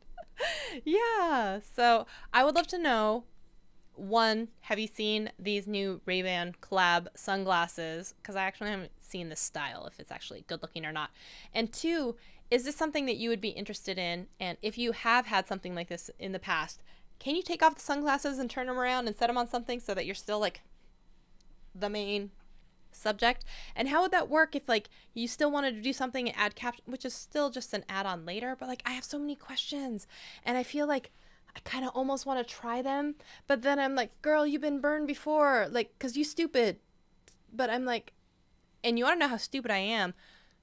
They have a brand new set of sunglasses from Bose, and I'm like, oh, maybe this version's gonna be better. Like, girl, like, really, do you think that this version's gonna be better? I don't know, y'all. I'm curious. I want to know. And the truth is, what's funny is, like, if I was like a really big YouTube channel with getting like tons and thousands of views, where like the sunglasses were gonna get paid for from the AdSense, that I would be, you best believe I would be buying these things left and right, just because I want to satisfy the curious like nature of my brain. I want to be like, what does this mean? Like, what does this actually mean? But I was like, girl, your butt has been burned before, so like maybe you should just sit yourself down and wait for a few reviews to come out. Speaking of, though, I wanted to tell you all something. There might actually be, you're blind as a bat with hair glasses. Oh yeah, if you have to have prescription ones. Apparently there's also different lenses that you can pop into this as well. I know that they have like a UV reflective bluish ones, and I thought it was interesting because they sell them separately, like on Amazon and whatnot, and you actually pop out these lenses and then pop in other ones. I was like, okay, that's kind of cool. It sounds cool, right? But then again, I'm like, they don't stay on my face, and I'm like, ugh. Anyways, it seemed like a great idea at the time, y'all. It really did. But then I will say one other gripe. And again, this is why, like, I don't do tech reviews, because I feel like I'm not a very good tech reviewer, because I say stupid things. But I'm like, this proprietary charging cable, it's It's not USB-C. It's not, a micro USB, as much as Peachy hates them. I get it. It's actually this weird little proprietary one. So you got to make sure to hold on to this little charging cable in this little pouch, which I don't even know if it's around here. But who wants one more cable that you have to literally lug around to be like, oh, my sunglasses can't get charged anymore. So literally now they're just sunglasses. I can't use them anymore for Bluetooth. So there's that. And the fact that they only had 2 styles until like this last year, that's that's a bold move, Cotton. He's not going to be able to see very well. If you know the movie, drop it in the comment section. That's a bold move, Cotton. He's not going to be able to see very well while he's blindfolded. So there's that. There's that. Maybe I'll wear these for a little while. I also wore these recently in an Instagram little video. I was sitting on the roof and in a place in Seattle, and I was just like, while I'm sitting here waiting, because I have to sit here for a while, so I was like, I'm just waiting. And then I was like, you know what? This reminds me of like waiting on the world to change. I was in this very John Mayer mood. So I went through, and if you've ever seen the trick where I was talking about on iPhone, how you can record video with audio, right? So you can go to Apple Music, then you go into your camera roll. I'm telling you this all now so you don't have to watch the video. This is just how you do it, okay? You go into your camera app, and then you push down on the camera shutter button and then slide it to the right, and it will lock it into a video, and it will end up recording the video sound, the audio sound from Apple Music or whatever you have playing. So this is a way for you to be able to incorporate the music into your video so that when you upload it to Instagram stories, you don't have to sit there and try and line up audio. And that's how I was able to upload audio already embedded into a particular video, right? Did you ask for that? No. But am I just always going to share things with you and teach you things? Yes, I'm going to try. Okay. So I had done this, and I did it to John Mayer's Waiting on the World to Change, right? And so then I was just like, yeah, okay, cool. And then I was like, it'd be really cool is I should get the lyrics to show up on the screen and have it happen at the same time. It seems simple in theory, right? But this means you have to go into the music thing and be able to find that particular snippet of song. So the song already has to be available. And then you have to line it up so that the words and the music and everything line up to what you're mouthing on screen. That process alone for a video that was 15 seconds was like 35 minutes wasted of my life, and none of you asked for that story, but that's the truth of it. So if you want to go check out that one 15-second clip, it was even longer than that. I ended up cutting it down because I was so angry about the alignment, because every time I went to go check it and try and put it back, it would change everything and on the screen, and then my lips wouldn't. Mad. It was the worst. So anyways, that's the story of that Instagram reel. Thought you'd like to know. And so I was wearing these sunglasses in that video. Which is funny because they look pretty opaque now, but in that particular video, like you could see right through them. So there's that. So the least you can do is go like that video on Instagram. And if you're not following me, you can give me a follow over there too. But I will say, the whole thing that sparked it was like, I'm kind of curious about these sunglasses. And I'm like, but girl, you're stupid because you've done this before. But I've never done one that took video. And so that's why I'm kind of like, but she curious. She curious. And that's why I was like, I wish my channel made more money, because then I would be like, it's a tax write-off. It's for a video. But now, right now, it's just my own money. So, so there's that. There is that. D. Niman, what are you doing? Are you coming in here? Because I'm waiting on you, dude. I'm just waxing poetic and I'm telling all these stories. Now, one thing I was also thinking about is that next week is the release of the, the new iPhone. What do they call it? Like tech event, or like, what do they call it? Expo? presentation, keynote, whatever. And so I will say that last year, y'all know and saw that I bought the iPhone 12 Pro Max in Pacific Blue because it was the only one with the sensor shifting, tilting technology. And of course, it was only in the biggest one. And I was already thinking, like, maybe I should go down in size. But then I didn't. I had to go even bigger because it was the only one with that sensor tilting stuff. And then I was just like, I'm not really excited about this experience. So I ended up returning the phone. And then I got a whole bunch of like people and like dudes mansplaining to me that if I didn't know anything about phones, then I really shouldn't be complaining. And I was like, are you my husband? Even then, like, you don't control how I spend my money. So if I didn't want this camera, I didn't think it was worth it, then that's just on me. So I ended up returning that phone. And I will say that I've been rocking the 11 Pro Max since then in the green color, right? I just turned on the flashlight. I'm sorry. But I have been eagerly awaiting the iPhone 13, but brings up an additional thing. Apparently, and I know it was maybe some parody thing going on, but like John Prosser from Front Page Tech was also telling people, like, send me your iPhone 14 memes. And like, I saw it on some actual tech publication saying like, even before iPhone 13 keynotes have even arrived, we're already seeing spoilers for iPhone 14. I don't know if they're in jest or if they're actually being serious, but they're like, notches being removed, all this different stuff. And it kind of reminds me of this whole Sony camera thing, right? There's always going to be a new thing. There's always going to be a cool thing, but like you have to decide, is this the time right now for me to upgrade tech? And so I was like, I've been eagerly awaiting what the new iPhone 13 is going to look and be like. But then for a twinge of a second, when I was seeing all of these memes start to pour in and see that like they're removing the notch, I was like, do I not do the 13? Like, can I hold out a little bit longer? But I was just like, no, I've been wanting the 13 for so long. Like, I'm sure they're going to announce something that's going to be really cool, and I'm going to get it, and I'm going to love it. Now, that being said, I was saying this on Viper Stream where I was just like, a lot of the time, everyone thinks, like, if you're in tech, you have to get the new phone every single year and upgrade. And so it was, like, almost sacrilegious for me to be like, I don't think this one's worth it, especially if, like, I already have an 11 Pro, so I'm just going to return the 12 Pro. But now, I was just like, now I'm ready. I'm ready for, like, I'm eagerly awaiting. I'm hungry for the new iPhone.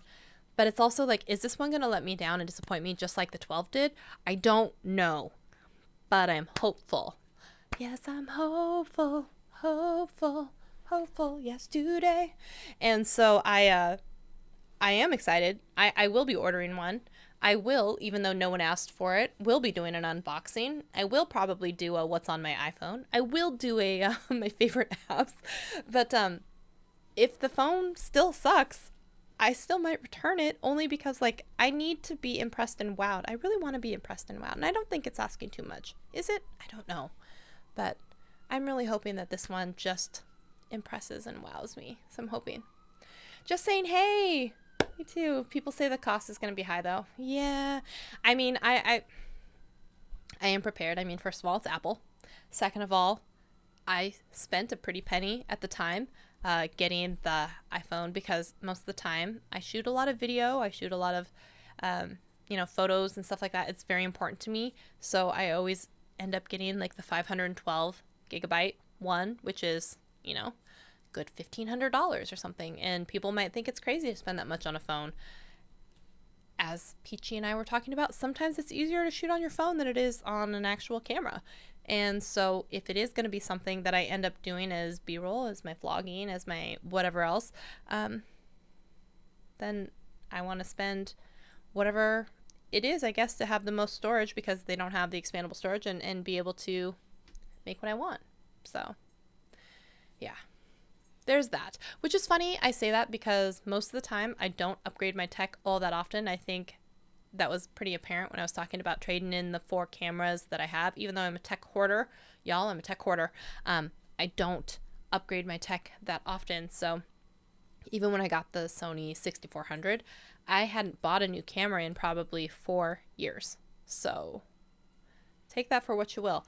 And I will say that absolutely, I've always talked about this before, but before you upgrade your camera gear and stuff, I still always recommend upgrading your audio first, then your lighting, camera last. That's just personal on me advice. So just being honest with that one. But what's funny, I didn't get to tell him this story. Dang it, Peachy.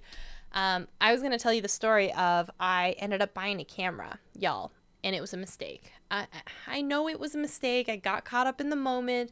It was Facebook Marketplace, and I'm a sucker, and I will now tell you so that you can learn from my mistakes. And the truth is, I have been wanting a Sony full frame camera for a very long time. So that's going to be the A7 III, A7 IV, A7C, like just a bunch of these different cameras. And Sony, if you're listening, which you would never be because there's 5 people here, your numbering system is whack and I don't like it and it confuses me and you should stop it. Just stop it. Thank you for coming to my TED Talk. So I think I even talked about this in my Sony. I feel like El Jefe reviews now. I feel like with the sunglasses, and I feel like I should just wear sunglasses in all of my streams, and maybe that should just be a thing. El Jefe, I'm coming for you. I'm just going to be wearing my sunglasses in all of my streams now. There's that. So I've been wanting a full frame camera. I ended up buying the 6400, which is a crop sensor camera. It's a really great camera. It was what I could afford at the time because I had traded in all of these cameras and I still came out a little bit out of pocket, but I was really excited. I got this, I got a lens, I got another lens. And in the back of my head, I was still like, it'd be really cool to have a full frame. It'd be really cool to have a full frame. And so I happened to come across in Facebook Marketplace a Sony A7 II. Now, it is a full frame. It shoots 1080. It does not shoot 4K. And I was just like, So I started talking to this person and I was like, hey, would you take this much? And she's like, no, not that low. Cause I was like, I had seen another listing that was really, really low. And that's what sparked it all. It was highly suspect. It was probably not even like theirs. I don't know. Or it seemed like they were going through a breakup and they were selling off the other person's stuff. Honestly, that's what it seemed like to me. But I was just like, one man's loss is another girl's gain, right? So I had messaged this person.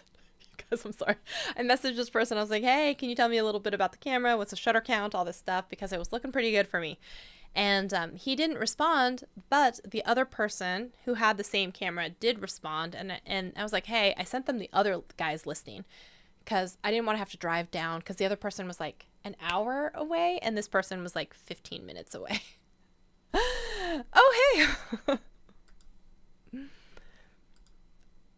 Oh, I'm sorry. I have a guest. I'm going to come in here. D, if you're ready, I am going to find the right thing and I'm going to bring you in 3, 2, 1. I think, hey, how are you? What's up, sunglasses girl? What are you doing? Oh, not much. I'm just telling the story of how I bought and already made a mistake and I'm thinking of reselling my Sony full frame camera. There's a whole story about it and I was getting into it, but now that you're here, hi, how are you? Good to see you. Thank you. So here's the situation. I was waiting because my girlfriend was blending up green smoothies. Ooh, delish. What's in there?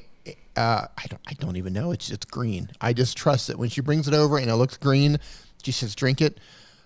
But like, yes, ma'am. The noise, exactly. Yes, ma'am. Thank you. Can I have another? Exactly. And the noise. That is the right answer, always. So I was just waiting for the blender to run so I wouldn't come in here with the blender running in the background. So, well, tell her. How are you? That's very sweet of her to make you a smoothie. Yes. I will say when I make a green smoothie, believe it or not, I have a recipe on my TikTok or Instagram stories or something like that. It's like when you hide spinach in there, like you can't even taste it. But I had done like frozen strawberries and like if you put in like lime or lemon, it tastes like lemonade, but while you're drinking all of your greens. It's amazing. It's so good. We put a ton of stuff in there. It's like spinach and kale and broccoli. It's more green than anything else. Yeah. It's not one of those things where it's like 90% fruit and like a little bit of green. It's like almost all green with maybe like a couple of strawberries or something. Mine's fruit. Oh yeah. All the fruit all the time. All the fruit all the time. So, where are you in Mexico now? Where are you these days? Oh my God. I'm still in a city. A can of worms? I'm still in a city. We are still in a city called Querétaro, which is about 3 hours from Mexico City. We've actually been in this city for the past year. So. Wow. I heard that your brother just got a house. So. Yeah, well, you're not this year or 6 months or 7 months ago. Oh, Yeah, it's been a while. really, Okay. yeah, really nice house, which is pretty cool because he's been completely laying out the studio and making his streaming, the Nimmin Live set that he's got now. He's got an enormous streaming setup. Does he have like a big just hole in the studio just waiting for you to come back? Yeah, that's funny that you say that because, we have our streaming studio, which is separate from his house, and he's built this amazing streaming set now for Nimmin Live, and I'm just like, well, man, when I finally go back, when I get there, he whenever that is, he actually lives quite a ways away from where I live, so I'm like, man, I'm not going to drive all the way out there. So I don't know if you're ever going to see Nimmin Live again. I don't know if that's going to happen. Ooh. I was going to say, I'm offended and a little bit mad at you that neither of you have invited me on your live stream in a very long time. I guess you have to come on the stream. You were on my live stream not too long ago. What are you talking about? False. That's not true. No, it was you and a couple of other people. You know what? It's probably been a couple of months. I have never been on your live. Yes, you have. False. No, you have. Keep on spitting the lies. Keep on spitting the No, lies. no, because you stream on no. like Sundays or Saturdays or on the weekends. I believe it was you, and I think Leron was on. I think a couple of people came on. You're thinking of a different girl. I don't know if they just all look alike to you, but it was not me. Nope. I know you've been on my live stream. I know you have. Come on now. All right, somebody's going to have to go back and look through all of my streams just no, I've never been on one of your streams. You've been on my streams before, but I've never been on yours. I know you have. Are you kidding me? And actually, what's funny about that is I've actually had comments from people. Well, good. That's all I live to do. Is I apparently have never been on Nick's either. And some person was like, "You're never." They need. I love where I know they're coming from a good place. Their heart is kind, but they're like, "There's never any girls," and I'm like, "You found no others. I was just the one girl." But I know what they're saying. But it made me a little sad. I was just like, I get where you're. Oh! That was a puppy. I'm sorry, I didn't see you. I'm sorry. You have a rat problem? I didn't see. Yeah, they're underfoot, and so when you apparently move your feet and then you accidentally touch one, and it is the end of the world because you have attacked them. I'm sorry. Oh, they're giving me the face. So there's that. Oh, have you really never been on my stream? Never? I've been in your chat section. I've been in your chat section. I could swear you've been on my stream before. Well, then you'd be a liar. No, I've been in your chat section, but you've never invited me on. We need to fix that. We need to. I think I've given you the link before. Come False. on. No, because we're gonna have to fix that. I've even messaged you before. I'm like, then. hey, sometime if you ever want me on your stream, I was self-inviting myself. I was like, hey, if you ever, need a person apparently that's of the female persuasion, you could invite me on. But anyways. I'm not sure. I'm not sure if I'm believing you on this one. I'm gonna have to go back and look. But we'll have to fix that. No, you can look. I just don't appear, except for in the comment section. That's where I'm relegated to. So but thanks we've streamed together. You know what it is? I'm probably just mixing it up because I know we've been on several streams together, be it a TubeBuddy stream or your channel or. Mm-hmm. Yeah, it's usually my channel or TubeBuddy or different stuff like that. But we've never been on your channel. Yeah. Mm-hmm. My apologies for drinking, by the way. This is dinner, and I'm absolutely starving. So I'm doing the same.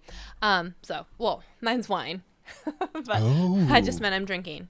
So no, you're good. You're good. How are you doing though? I was saying that. How are you looking forward to Vid Summit?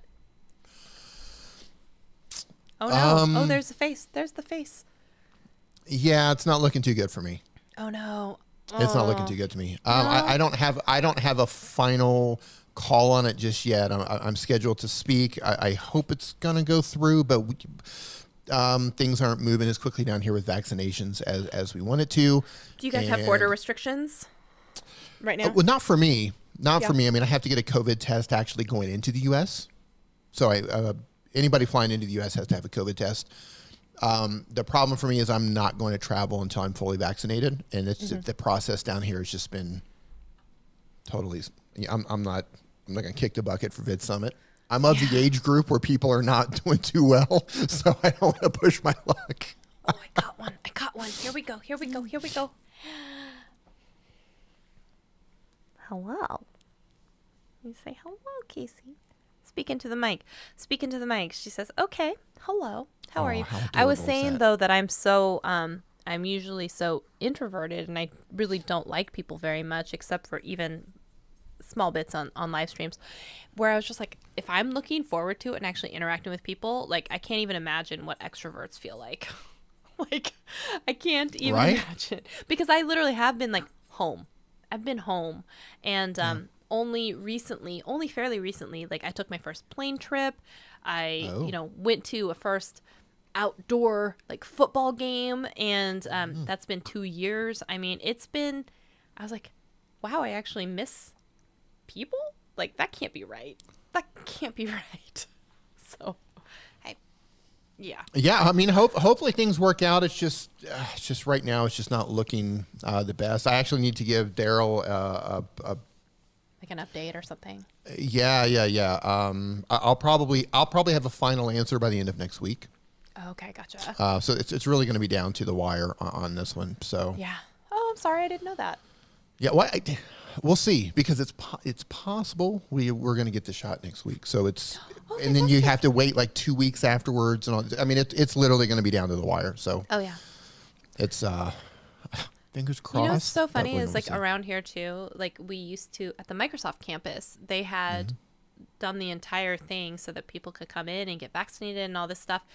And I think that now a lot of the initial wave of people getting vaccinated has been over. I don't even think they're there anymore. So now you can just walk into a lot of different like drugstore pharmacies and get them. I was at the fair on Sunday, maybe it was. And I love the fair. I don't know if you know this. I absolutely love the fair. So fair food and like infomercial crap products are like, they're my week. That's the reason I go.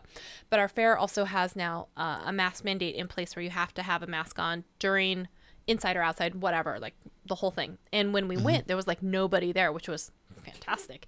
But as we were going through the showplex,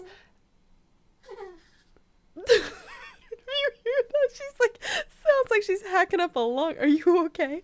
As we're going through the showplex, like booth after booth after booth of all of these like empty booths with like signs that was like vendor canceled due to COVID and everything, and I'm like, oh man, it's like, it's just a bummer, because it's affecting everything and everyone, and it's really interesting, just watching the whole country, as they react. Yeah, well, things are different down here, and things are very different in a lot of developing countries, to where like in the U.S., and this is a crazy thing, from being outside of the U.S., watching people like protesting, I don't want a vaccine, where in the developing world, people are literally like waiting in lines all day long just for a chance to get a vaccine. And so down here, they've been rolling it out based on age and health risk. And when they first started rolling them out, they were giving out like, Sinovac and Sputnik, which is the Russian stuff that's not approved by the U.S. Because we don't live here, because I have to go back to Thailand, and of course we have to get back into the U.S., and the U.S. is about to impose a new rule that you have to be vaccinated to enter the U.S., and they only recognize specific vaccines. So if you're vaccinated with a vaccine that's not approved, you don't get in. Can I just say, as a side note too, the people who are selling fake vaccination cards, oh man, you're horrible people. Anyways, continue. Oh man. Yeah, let me share this out really quick. Hold on here. Create a post. I'm live with Shelly right now. Oh, that's sweet of you. You don't have to do that, but thank you. Talking about everything. Doing literally. A Q&A. Come join us. Let's see if anybody comes in. I'm putting it on my community feed here. Aw, thanks. Sometimes my community feed did you see? The community feed is now going to be open to people with 500 subscribers or more. I posted that out earlier today. I was like, wow, what a great... Yeah, that's great. Yeah. So I also... Oh, go ahead. Oh, no. Go ahead. Oh, no. I was just going to say something stupid, I'm sure. Go ahead. I was just going to say, my community feed is really hit and miss. Like, sometimes I'll do a community feed, and it's just like everybody will engage, and sometimes I post something, and it's just total crickets. So it's a coin toss for my community feed. Mm-hmm. I was just, Lordy, as I'm choking. Excuse me. Right. I was saying that it's here. Yeah. I posted a poll just to see how some people had planned to like use their community feed, and it was really interesting to see the results. I think it was almost the overwhelming majority was they just want to use it to talk about their newest videos. Yeah. Sorry, I'm gonna. You all right? No, I think I inhaled at the wrong time, and so yeah, it was like I was like trying to fight through it, but apparently there it is. And I was just like, but it's so much more than that, you know? Like, what about these fun polls and like let's ask these fun questions and do all these things. I say that it's one of those like do as I say, not as I do, because I don't tend to do it very well. But I'm just like, this is one of those things that we're always wondering about. How do we communicate with our, you know, people and viewers? And here's this whole thing that we can do. And people don't even take advantage of it, even when they do have it. And then even with the people who don't have it, who say like what they're going to do with it, it's only to talk about their existing videos. And I'm like, I get it, but like, that's not really the point. Yeah, you know, community feed is great for a couple of reasons. And I usually do the best with polls. One, it's easy. Yeah, Polls are easy. Yeah, polls are easy. You just put a couple choices in there and people don't really have to think much. They can just click on one and move on. But the key thing is with the community feed, and it's the same with stories or anything else, is that you're getting that user to actually engage with your channel. Yeah. Right, you're getting that engagement, which is going to increase the likelihood that maybe YouTube will show them the next video or any video. Maybe, fingers crossed, right? But you're increasing the likelihood of that just by doing simple things like running a poll. So the fact that they're going to roll this out to people, what is it, like over 500 subscribers? Yeah, 500 is going to be the new floor on that. That's fantastic. Yeah, I'm super excited. That's fantastic. I hope everybody takes advantage of that. I hope so too.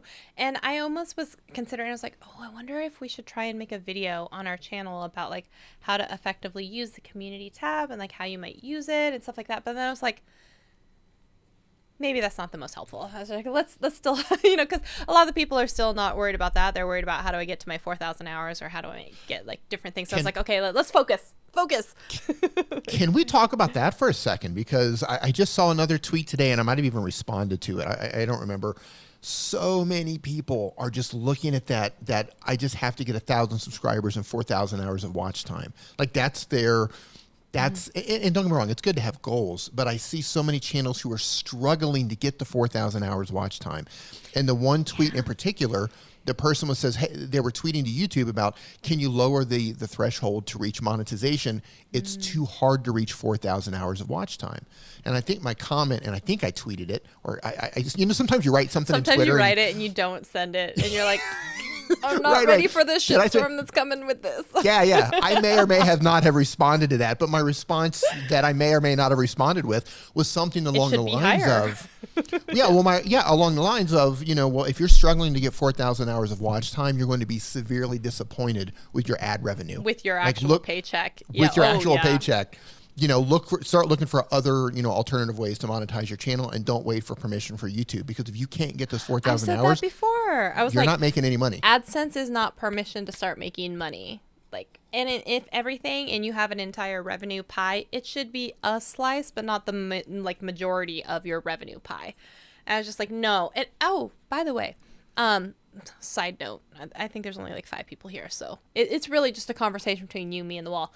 I am I don't know if you saw it, but I did a video and I got to feature one of our channel buddies, Jessica Hatch, about talking about thumbnails, and I was super excited. But I also was going to put out a call, you know, to some of our people in the friendly family of I've already kind of like filmed or scripted some of the videos that are going to be coming out this month, but I would love to include some of our channel buddies like in our videos and be like, this is a cool tip around this thing. So maybe I'll hit you up for something, because one of the videos that I just scripted is how to get to your 4,000 hours of watch time. So I have like 8 tips for increasing your viewer watch time. So if you feel like you want to throw in an additional tip or something like that, and Jessica just recorded on her iPhone and sent it over. So if you want to do something like that, I would love to include you in a video so that we can put that out there. But yeah, just toss the ideas past me. If you already dropped 8 tips to get to 8 or 4,000 hours of watch time, I don't know what else I could add to that. I can also show you the script if you want to cover one of those tips in your D way. Oh, okay. Yeah, for sure. I have another one, which is it's optimizing a video for upload checklist and stuff. But I think like it might be fun to have you do the watch hours one, because that's a question that we get a lot. So, but yeah, if you want to do that, let me know, because that one's going to come out in 2 weeks from now or something like that. So you have a little bit of time to record it's just a 1-minute thing on your phone and send it over, and I import it into the video. I was really we can do excited it. for that. Yeah, it was super fun to include Jessica because she's so great. I'm really excited. Can I just tell you off topic? I'm looking at the interface here, and I love that there's a dark mode. This is Ecamm, right? Yeah, I'm in Ecamm. You like it? I love that there's dark mode. Is this a setting that you have to put it in dark mode, or is this default for guests default. to come in? Well, I will say I think I'm in dark mode, so I don't know if it defaults to that because I'm in dark mode. Couldn't tell you, but Yeah, I like it. yeah. Let me know if you ever want to try out Ecamm. The people over there are super, super duper nice, and I'm sure they. I know you're real heavy as Nick is into StreamYard, but if you ever want to try it out, yeah, let me know. Yeah, I actually have a Mac. I picked up one of the new Mac Minis. Oh yeah, how you like it? Oh my goodness, are you kidding me? I started out on Mac. Back in the day, I started out. I've had tons of Mac computers, and eventually I moved over to PC when I started to get into video editing, because a long time ago Macs were not that reliable for video editing, and they would crash a lot. So, and now that I'm a PC user, I'm still going to be a PC user, but for what I'm using the Mac for, oh my goodness, this thing, it's the best purchases I've made in the past several years are the Mac Mini, the Rodecaster. Is it Rodecaster It's on my Pro list. or just Rodecaster? Yeah, it's Rodecaster Pro. It's on my list, man. And the A10 Mini. I think those three things are the best purchases I've made in the past couple of years. I love your streams, by the way. I love the shot of you with like the phone where it's in the black and white, like looking down. I love, like, seriously, like your live stream. Like, I always tell people to, like, he doesn't have his entire studio. He's got everything. It looks amazing. So I don't want to hear any of your shit about how you can't, like, make your stuff look good, because, like, Dee's doing it while quarantined and, like, marooned in Mexico. Y'all don't have any excuses anyways. So yeah, even the background that I have now. So this is funny. The last Airbnb that we were in, they actually had like a dark gray wall in the living room. I was like, oh, this is perfect. I'll just sew it up. And then we moved to this new place, and the walls are just white and they're boring, and I'm in a corner. So I purchased, you can't really see it here the way things are cropped, but the foldable, the retractable green screens that like pop open. I have one. Okay. I use one. Okay, so this is that, but it's black. It just twists up into like a circle, and it expands into a giant black wall. And I just throw some light on it, and Bob's your uncle. What's the second half of that? Bob's your uncle. Fran's your mate or something? I don't know, but we actually have an uncle named Bob, so that's kind of fun. Oh, do you really? Oh, that's funny. Yeah. No, Bob there is a second part to it, right? Yeah. There's like Bob's your uncle, Fran's your mate, or something like that. I forget what it is. I don't know the second part of it. Yeah. Yeah, it's a cheeky little thing that most people don't do the second half of it, but Yeah. yeah. There was something I was going to ask you, but it slipped my mind at the moment. But I was saying yes. I think that would be an amazing video, though. Like, worst tech purchases or best tech purchases I've ever made for my YouTube channel. It's not what people think it is. It's not always like the camera. It's not always. Right. You should make it. Make it. Right. Because if you talked about it was the Rodecaster, Pro, or it was whatever, and people think it's the camera, and it's not. I'm making a note right now. Do it. To possibly make that video. Hold on. You should. Well, what title would you run with that? The best gear Money purchases mistakes I've made on YouTube, something like that, or like biggest. Yeah, gear best mistakes gear or... I've bought for my channel, for my YouTube channel. Maybe. Maybe I'm just going to put that down as a rough idea and then work that out. Yeah, like workshop that one. Yeah. the best, or like something you probably want to lead with the worst buying decisions I have. Like those videos where it's like what do they call them? Like the worst buying. What are those videos? It's like if I was talking to my 20-year-old self, like stupid things I bought when I was in my 20s, or like when I first got started on YouTube or something like that. Dumb things I bought for my YouTube channel. Yeah, things I never needed for my YouTube channel. Yeah, things I wasted my money on. Yeah, biggest money wasters in YouTube or something like that. Like I think you should make it. I might flesh that out. Do it. The interesting thing is being outside of the studio and not having access to the gear, and literally, starting here in Mexico is just kind of like starting over, and just thinking through like, okay, well, what do I need? What's the bare minimum? Because I have obligations to make videos for other channels. If it was just me, I would just keep You're rocking doing on like my some phone. of that sponsor content, right? Yeah, so I've got obligations to make certain, a certain level of content. So I had to get some things, right? And I just had to think through like, okay, what's the bare minimum that I can get away with? And it's been really interesting, like thinking through the process of, okay, what do I need? What do I not need? What can I get by with? And so on and so forth. It's been an interesting process. Let's see. Dumbest financial mistakes, 7 money mistakes I've made. Yeah, stupid things I've bought for my... I mean, it's, you know what I'm saying. You can flesh that out. Yeah. But I think that would be a really great video for you. Because, you know, especially you're coming from this place where you have...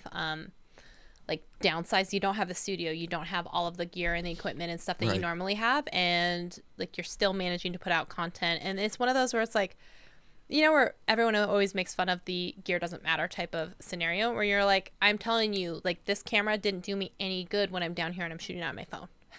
You know, like I bought a light and I bought, like, you know, this better microphone, but like having this awesome camera didn't do me any good. So there's that. Yeah, it's been quite an experience. Like I said, one of the most interesting things has been the Mac Mini. Like I haven't owned a Mac in a very long time. It's been 10 years maybe. So the upgrades that they've had and what you can do, and I've got the maxed out Mac Mini, the M1. And man, this thing is amazing. Oh yeah, it is amazing. I've been wanting to buy one.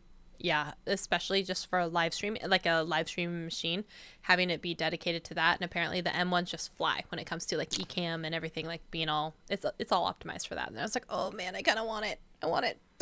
Yeah, so I want to put Ecamm on that.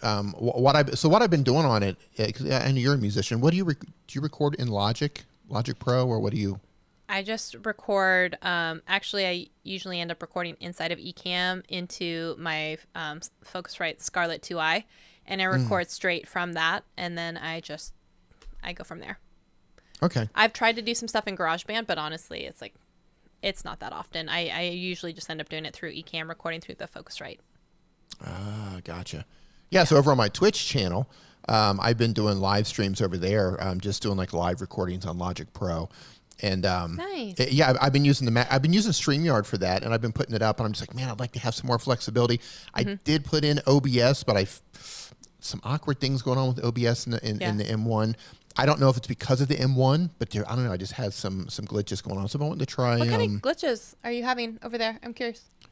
Things aren't working right with the M1, so. I'm having the same problem with, I know with like Final Cut Pro, some of the plugins aren't working correctly. Oh yeah, a lot with of Logic, some of the plugins aren't working correctly. Yeah, there's a lot of things that still aren't 100% with the M1, but it's. If you want to try Ecamm though, I'll reach out to. They were in here in the chat earlier today. Actually, I can reach out to them and see if they can give you an extended trial or something. Yeah, that'd be cool. Yeah, I actually talked to them. They linked up. They're the nicest. Yeah. I love them so much. I just finished up a 7-week run over. I was doing Lunch and Learn series over on their channel, where it was like every Wednesday I do a 20-minute live stream, and they're just the nicest, kindest people ever, and I love their service. And that's actually what I recorded my entire e-course for iMovie Made Easy. I was doing that for months inside of Ecamm before I ever went live using them. So. Oh, nice. Yeah. Yeah, they were really nice. I hit them up. So I nice. have I have a website that has overlay templates. Yeah, your Streamlabs templates. Yeah. Right. So I've got one also. So I've told Streamer people templates. to talk. Yeah, I've. Oh, thank you. referred- So of Streamer course. templates is Streamer templates is just for StreamYard, but I mean you could use it with Ecamm Live as well. But I have another one called E-Overlays, which is targeting Ecamm users. So didn't know Ecamm that. users specifically, and vMix and stuff like that. So two totally separate sites. What do you So I making hit your them up. I stuff in? said, "What do I build them in Photoshop?" Yeah. Oh, interesting. Okay. I was going to say, Yeah. as an aside, I have built a whole bunch of stuff in Keynote and exported it. And since you're on Mac now, I do a hear that's ton easy, in yeah. Keynote. Oh, yeah. I can show Yes, you I hit 'em up. if you want. I hit them up and I was like, "Hey, I've got this. Is there any way I can?" And they're like, "Oh, we've got a resource page." Well, so they linked me up on the resource page, and yeah, really good people. They're the best, honestly. Like Doc Rock's over there, and he's everywhere. Doc's and Katie is like the sweetest, and Caleb is their social media. Like their entire team Katie. is just amazing. Yeah, Katie she's is who I was amazing. talking to. Oh yeah, she's so sweet. I love her. So I think the entire team over there are just amazing people. So if you but it sounds like you already know them, so I won't introduce you to them. But there you go. It's all good. Nice people. Oh yeah, super nice people. But and I'm not the most skilled at Ecamm. Definitely Doc Rock, and everyone can take you through it. But if you ever want, I can run you through some of the paces of stuff that I do. Happy to. Yep. What else are you up to these days? What are you doing? Oh my goodness. Getting ready to launch a huge project that has been many, many, many, many months in the making. Are you going to give us a hint? I think I may have some hints, but. Yes. It's called Creator Mix. Wow, you're actually saying it. Okay. Do you want to tell us about it? Creator Because Mix. there's only like 4 people here, so it's you, me, and the wall at this point. So, or people who Yeah. already know. So Nick and I have been working for a very long time putting together a free music resource for creators. Yeah, it's amazing. I'm so excited. Just dealing with lots of musicians and getting the website together, which the website is comparable. It's not officially online. If you go there, it's just going to be a blank page that is being built behind the scenes. It's on par with like Epidemic Sound or anything else in terms of how it functions. We'll open with maybe 200 or 300 songs and then add them as we work out the kinks and so on and so forth. But it's been quite a process, and hopefully within the next month we can kick that off with a soft launch. So this is gonna be pretty cool. So great. Yeah. I was talking with it's not gonna get him in trouble, I hope. But I was talking with Jason from Painfully Honest Tech, and he's saying he's making a couple tracks. But I said, when you are thinking of actually getting closer, like, send one over. I'm happy to use them in like my streams. I'm happy to use them as like a TikTok, background to like try and get the word out. Like, please just like let me know how I can help. So I'll put the same out to you, because not just his tracks, but if there's something that's like really awesome, like I'm happy to play it in the background or put it in some of my videos and support y'all. So you know that. Thank you so much. Yeah, we're all the I got another one. Oh, look at him. Go. Good boys. Hi. Hey Wade, how you doing in the chat, buddy? Nice to see you. Cooper's here. Hey Cooper.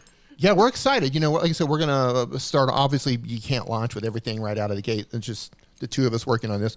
So we're gonna start with a couple of genres. I think we're gonna have like lo-fi and synthwave and cyberpunk and some rock, some trap, deep house. So we're gonna have a handful of genres and then build up other genres, because we want to build what people want. So if they're like, hey, we want this type of music, then we'll add that type of music. So I'm so excited that you're doing that too, because it's such a need that is out there. So yeah, I mean, there are free resources out there. We're just trying to build a better resource and to make it easier to actually to use it. So we'll see. We're excited about it. Being super like busy with that. Yeah, it's been quite the education. I used to be in the music business years ago. It's another lifetime ago. Did you really? I didn't know that. Yeah, I was a professional musician. I'm a bass player. Like, I was like a hired gun bass player. I went to music school. How did I never know that? Yeah. So I had an entire. It's weird. Like, that was so long ago, because I'll be 50 next year, and I was doing this when I was like really? 20. Yeah. So. You just have that, like, you're the baby face. Like, even when you told me before that you were the older brother, like, I still never believe it. Like, you're just a baby face to me. So. Oh, thank you. I know, seriously. That's sweet. But yeah, that was like it was so long ago. It feels like a dream. Like, that's how long ago it was. But back then, the music industry was completely different. The way things were done and things were recorded and everything was done actually sitting behind a giant mixing board in a studio. Now everything's done in a box. It's done at a computer. People are using distribution services online, like DistroKid and CD Baby and TuneCore. Like, everything is completely changed. Yeah. So I've had to relearn the entire process and relearn the industry and relearn how rights are given these days and splits. Man, it's been an education, but it's been awesome. It's been awesome. That's so awesome. I didn't know that. I was saying, like, we should have our own at one point, like our own YouTuber band, because Jason plays and I play horribly, but like I still try and do it. That's what I actually do on Twitch now. Is I do Sunday sad songs on Twitch. I lurk on TikTok sometimes. Or do not you TikTok. Really? I've seen you on TikTok, but yeah, I lurk on there sometimes, and I've lurked here on. That's so funny, because usually you see, like, when people join. I've never seen your name join it. Like, that's amazing. I have another account over there that I. Oh, I see. Okay, now the secrets are coming. I don't know if I told you, but I opened up a new TikTok account. You did. How's it going? So I was saying, like, people don't get to say that starting is so hard and it's impossible, because I was like, dude, I just started a new channel. It doesn't use my name, so there's no one who knows me, and that's how I'm getting any kind of views or subscribers or followers. There's I don't show my face on it, so you can't try and put the excuse of it's because you're pretty or ugly or Asian or whatever you want to say it is. I don't even like there's no face, there's no like name, nothing, right? And I'm still in the first week, I'm at like 138 followers and like 20,000 video views. And I'm like, I'm not even trying that hard. So if you were to actually go in, try hard and do the thing, you can still make a presence for yourself, you know? So like a lot of the people out there, like all these excuses, I'm like, it's not true. So. Well, here, I have no secrets. So, and I haven't uploaded here for a while. I did it on a test. This was my test. I thought, okay, if I make like 6 or 7 videos on a completely random thing, nobody knows who I am, how fast can I grow the channel? 1,698. Oh my goodness.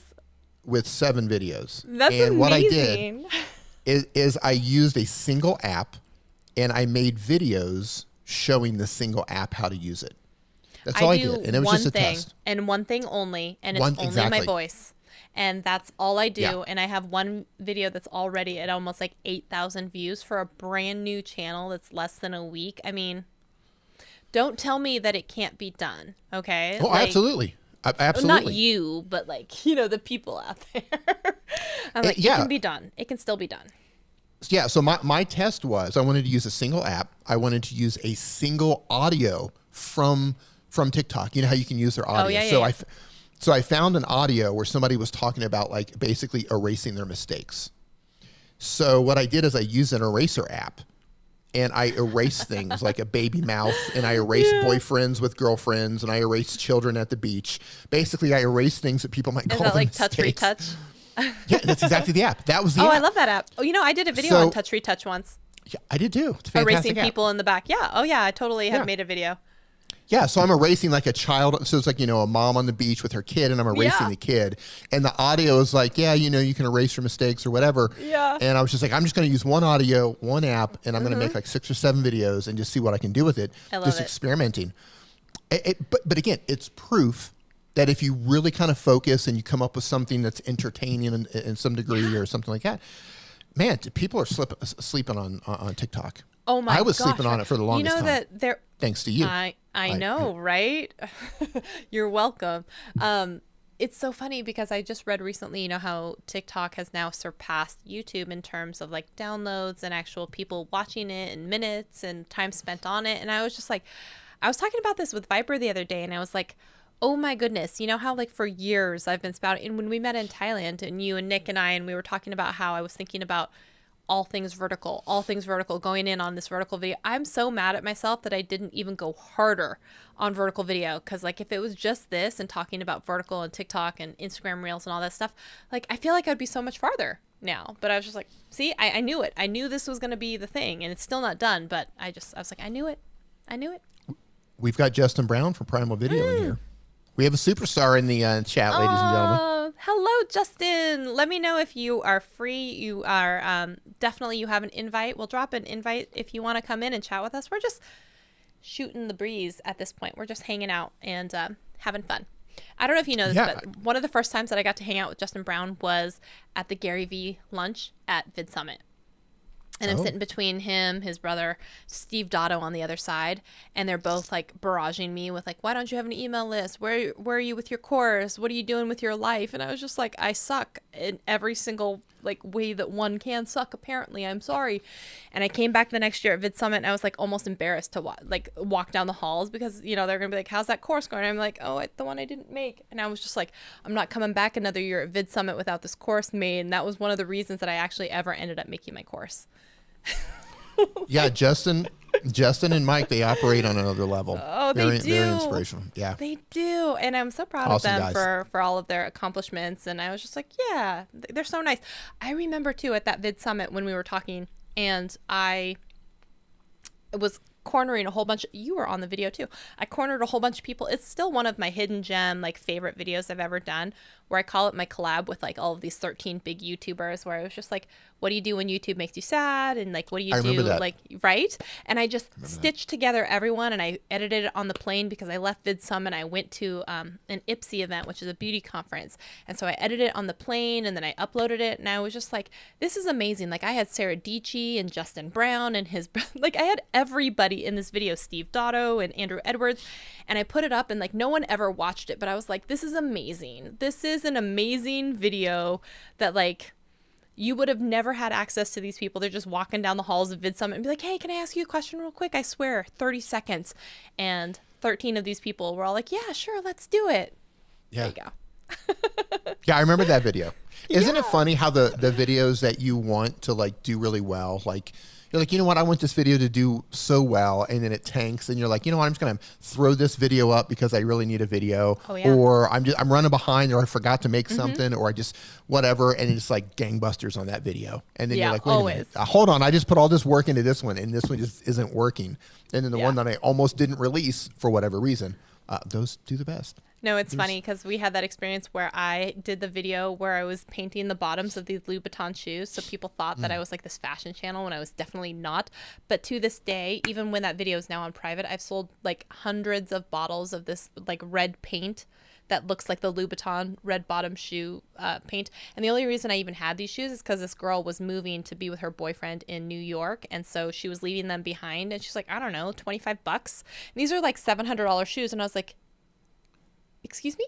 And I was like, yes, I will take those. And I was like, 25. And I was like, how about $25 a shoe? I'll give you $50. And even then I was still like, she was like, really? And I'm like, yeah. So I had these shoes for $50 that were worth 700, and I wore them, apparently stupidly, you're not supposed to do, like, out in the real world. And then they got all like scuffed up.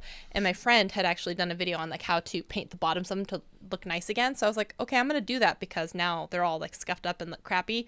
And that video, I cannot believe how well it did. And I was just like, it's funny because Daryl Eves actually saw it. It's like, so you're a lifestyle fashion channel. I was like, no, I was so like offended by it. I was like, no. Like, it was funny. It's funny how that works out, isn't it? Yeah. You know what? People who collect shoes, that's one thing I don't understand. I totally understand all sorts of other collectibles, like even Pokemon cards, but like people who collect shoes, because shoes deteriorate. The glue that they use for shoes and the material, shoes fall apart. Yes. And I'm Have amazed you seen that those like people, sneakers and stuff where people try and preserve, but they fall? Yeah, absolutely. Yeah. They fall apart. Yeah, I'm just that's something that I don't understand. Like unless you're putting them in some sort of an airtight container or something like that to preserve them, I don't understand, because you're spending tons of money on something that is literally just deteriorating by the day. I don't understand. Oh that yeah, one. for sure. Like, oh, I spent $3,000 on these shoes. I'm like, what? I'm like, why? You know, whatever. Different strokes for different well, folks. and it's funny because people will be like, oh, I spent $4,000 on this bag, and I'm like, it's a bag, like but you know what? It's like different strokes, different folks. They care about different things. Like I get it, but it was just like, and I apparently care about camera equipment and sound equipment and whatever else. And they'd be like, no, or like they don't care about it. It's just amazing. Yeah. The people across the board caring about different things. I can justify spending money on camera gear and audio gear because it can help us make money. Yeah. Yeah. Like anything that I can invest in that will help me make more money, it makes, whatever it costs, just get it. Like it makes sense to me. But things that are not going to make money for me, I just it's harder. That's a tough one. Well, I was actually just talking with I was saying that I messed up the whole, so these Bose sunglasses, right? So they have like the Bluetooth speakers and everything built into it, and I was like, these are not worth it, blah blah blah, all these different reasons. But I saw that Scott Peachy had put out a whole tweet about how there was the brand new Ray-Ban collaboration with Facebook Lens, whatever they're calling it. And I was just like, I'm kind of curious. And I'm like, girl, you've been burned before so many times, but like, why is it that I still like want all of these things? And then I said, if I was at a point where I was making enough on all of my videos and AdSense and stuff to pay for it, I was like, best believe I'd be out there buying every single damn piece of technology just to be like, have fun. And I'm like, I have so many questions. I just want to know. But it is different when you're buying it for YouTube versus like real life. I do not I don't play with Bluetooth headphones. I will not put anything Bluetooth around my head. I won't do it. And I know they say the science is like, it's safe. You can do it. Yeah, I don't know, man. It just seems weird to me. Like just putting that stuff Really? next to your head. Yeah, I'm cable everything. If it's going on my head, going on my ears, cables, everything. Yeah, I just don't want to be one of those situations where it's like, 20 years from now, like, hey, remember those Bluetooth things that are bad? Those turns out those do cause brain cancer. Like, yeah. Right. Because like doctors used to smoke. 9 out of 10 doctors prefer Marlboro Lights. That sort of thing. Like that used to be the thing back in the day, right? Like, yeah. Yeah, so like I don't want it to be one of those things where it's like, hey, our bad. We didn't think it was going to be a problem because, this science group that looked into it that was paid for by Apple said it was okay. Turns out it wasn't okay. The first question that usually comes into my mind is like, what was the other doctor like recommending? What did they say? Like, why? Like, that's where my mind goes to. It's like not with the majority. It's like, what about this one over here? Why didn't you cave with the rest of the majority? Why didn't you like it? Right. Why was it 9 out of 10? Right. Well, what are the other ones doing? Let me talk to the 10th one. Let me see what they have to say, because I'm like, that's the interesting conversation. Yeah. But So anyway, it's just kind of a paranoid thing, and it's probably baseless, and it's probably they're probably harmless, but it's just I've made it this long, so I'm like I don't want that to be the thing that takes me down. What's funny? I don't know if you heard this earlier in the chat, but I was saying that like I think I'm gonna jump into a little bit more of the phone and technology review game on my channel a little bit, because I already knew that I was going to be talking about the iPhone and probably unboxing it and talking about like stuff like that, and I've had some videos before like what's on my iPhone and different things, but I'm just like, I had held myself back for so long because I felt like people really want to hear about the specs and the things, and that's the thing that I really want to memorize, because I don't really care about the feature. I want to know about the benefit, the real world practical application of it, and I'm like, I feel like I'll get made fun of if I don't talk about all those things and I talk about the other stuff, and I'm like, I kind of don't care. Like I'm kind of ready to talk about it anyway. So Justin says he's with me. Oh, what? It's just on what? The cables, the Bluetooth. Oh yeah. Like hey, listen, if it's not going on my head, I'm all about Bluetooth. But if it's going on my head or in my ears, I want nothing to do. There are videos on there where people will take like radiation counters and they'll like track the radiation, and that stuff is off the charts for Bluetooth, off the charts. But they say it's safe. Mm-hmm. I don't know. I'm just not taking the risk. You know what though? I am actually kind of with you. I really love cables wired don't bother headphones. Me. Like, so I don't know if cables you see this. No, they don't bother me at all either. So like, I don't know if you see this, but in my background, one of the things when I redid, like, I have all these headphones. I love headphones. Yeah. I don't talk about them, and I don't, because again, I self-qualified myself as not a tech reviewer, and so I felt like people never cared about probably what I had to say about these things. But I was like, I have opinions on all of these things. Yeah. And I feel like at some point I should talk about it. Maybe I should talk about it. Yeah. Yeah. Yeah. Well, Justin just said there's higher levels than a microwave on some of those videos where they, man, those Bluetooth stuff is scary. You know what? Now I'm worried about El Jefe.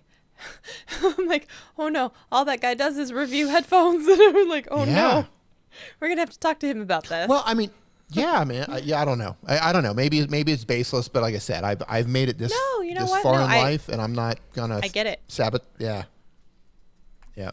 No, I'm with you. Bye, Justin. By the way, congratulations. You guys doing amazing things over there. So proud of you. I watch your stories. I stalk you constantly. I stalk him. I stalk him for real. I'm like Google Earth, like all of it. Yeah. I'm trying to find out where he lives. I'm like. Drive by in the Google car trying to get a shot of him coming out of his house. Are you really? Yeah. You're like, I got you now, Justin. I got you, man. Now. Yeah. You know what's actually funny, though, is when you actually finally see like his brother post anything, you're like, what day is it? Like, what the hell is happening? Like, Mike never posts anything. Like, it's like it will stop you in your tracks and be like, what is happening? Like, what's happening here? But. Justin says we'll be the only ones who don't mutate and we'll miss out on our superpower. Well, here's what's going to happen, Justin. It's going to be you and me. It's going to be you and me in the end of the world. Like it's just the two of us, the new Adam and Eve, but it's me and you. So everybody's screwed because we're not having kids. I've seen you at my window, D. Justin, we man. love you. Seriously, we're all just trying to be you. I mean, the Yeah. accent and like, I mean, just the knowledge and the general like amazing tutorialness of it all. I mean, you just got it all on the cylinders, just firing off Yeah. all of them. Like, Yeah. we With a bow side down job. to Justin. With a Yeah. side job singing for Coldplay. I mean, he's got it made. Oh, yeah, for sure. He's got Speaking it. of the musician things, though, okay, sorry. We were talking about Yeah. the music stuff, and you Yeah, were and by saying the that way- you played bass. Yeah. Before you interrupt, I just want to say how excited I am to get what Jason's making. You said you talked to Jason T. Lewis. Yeah.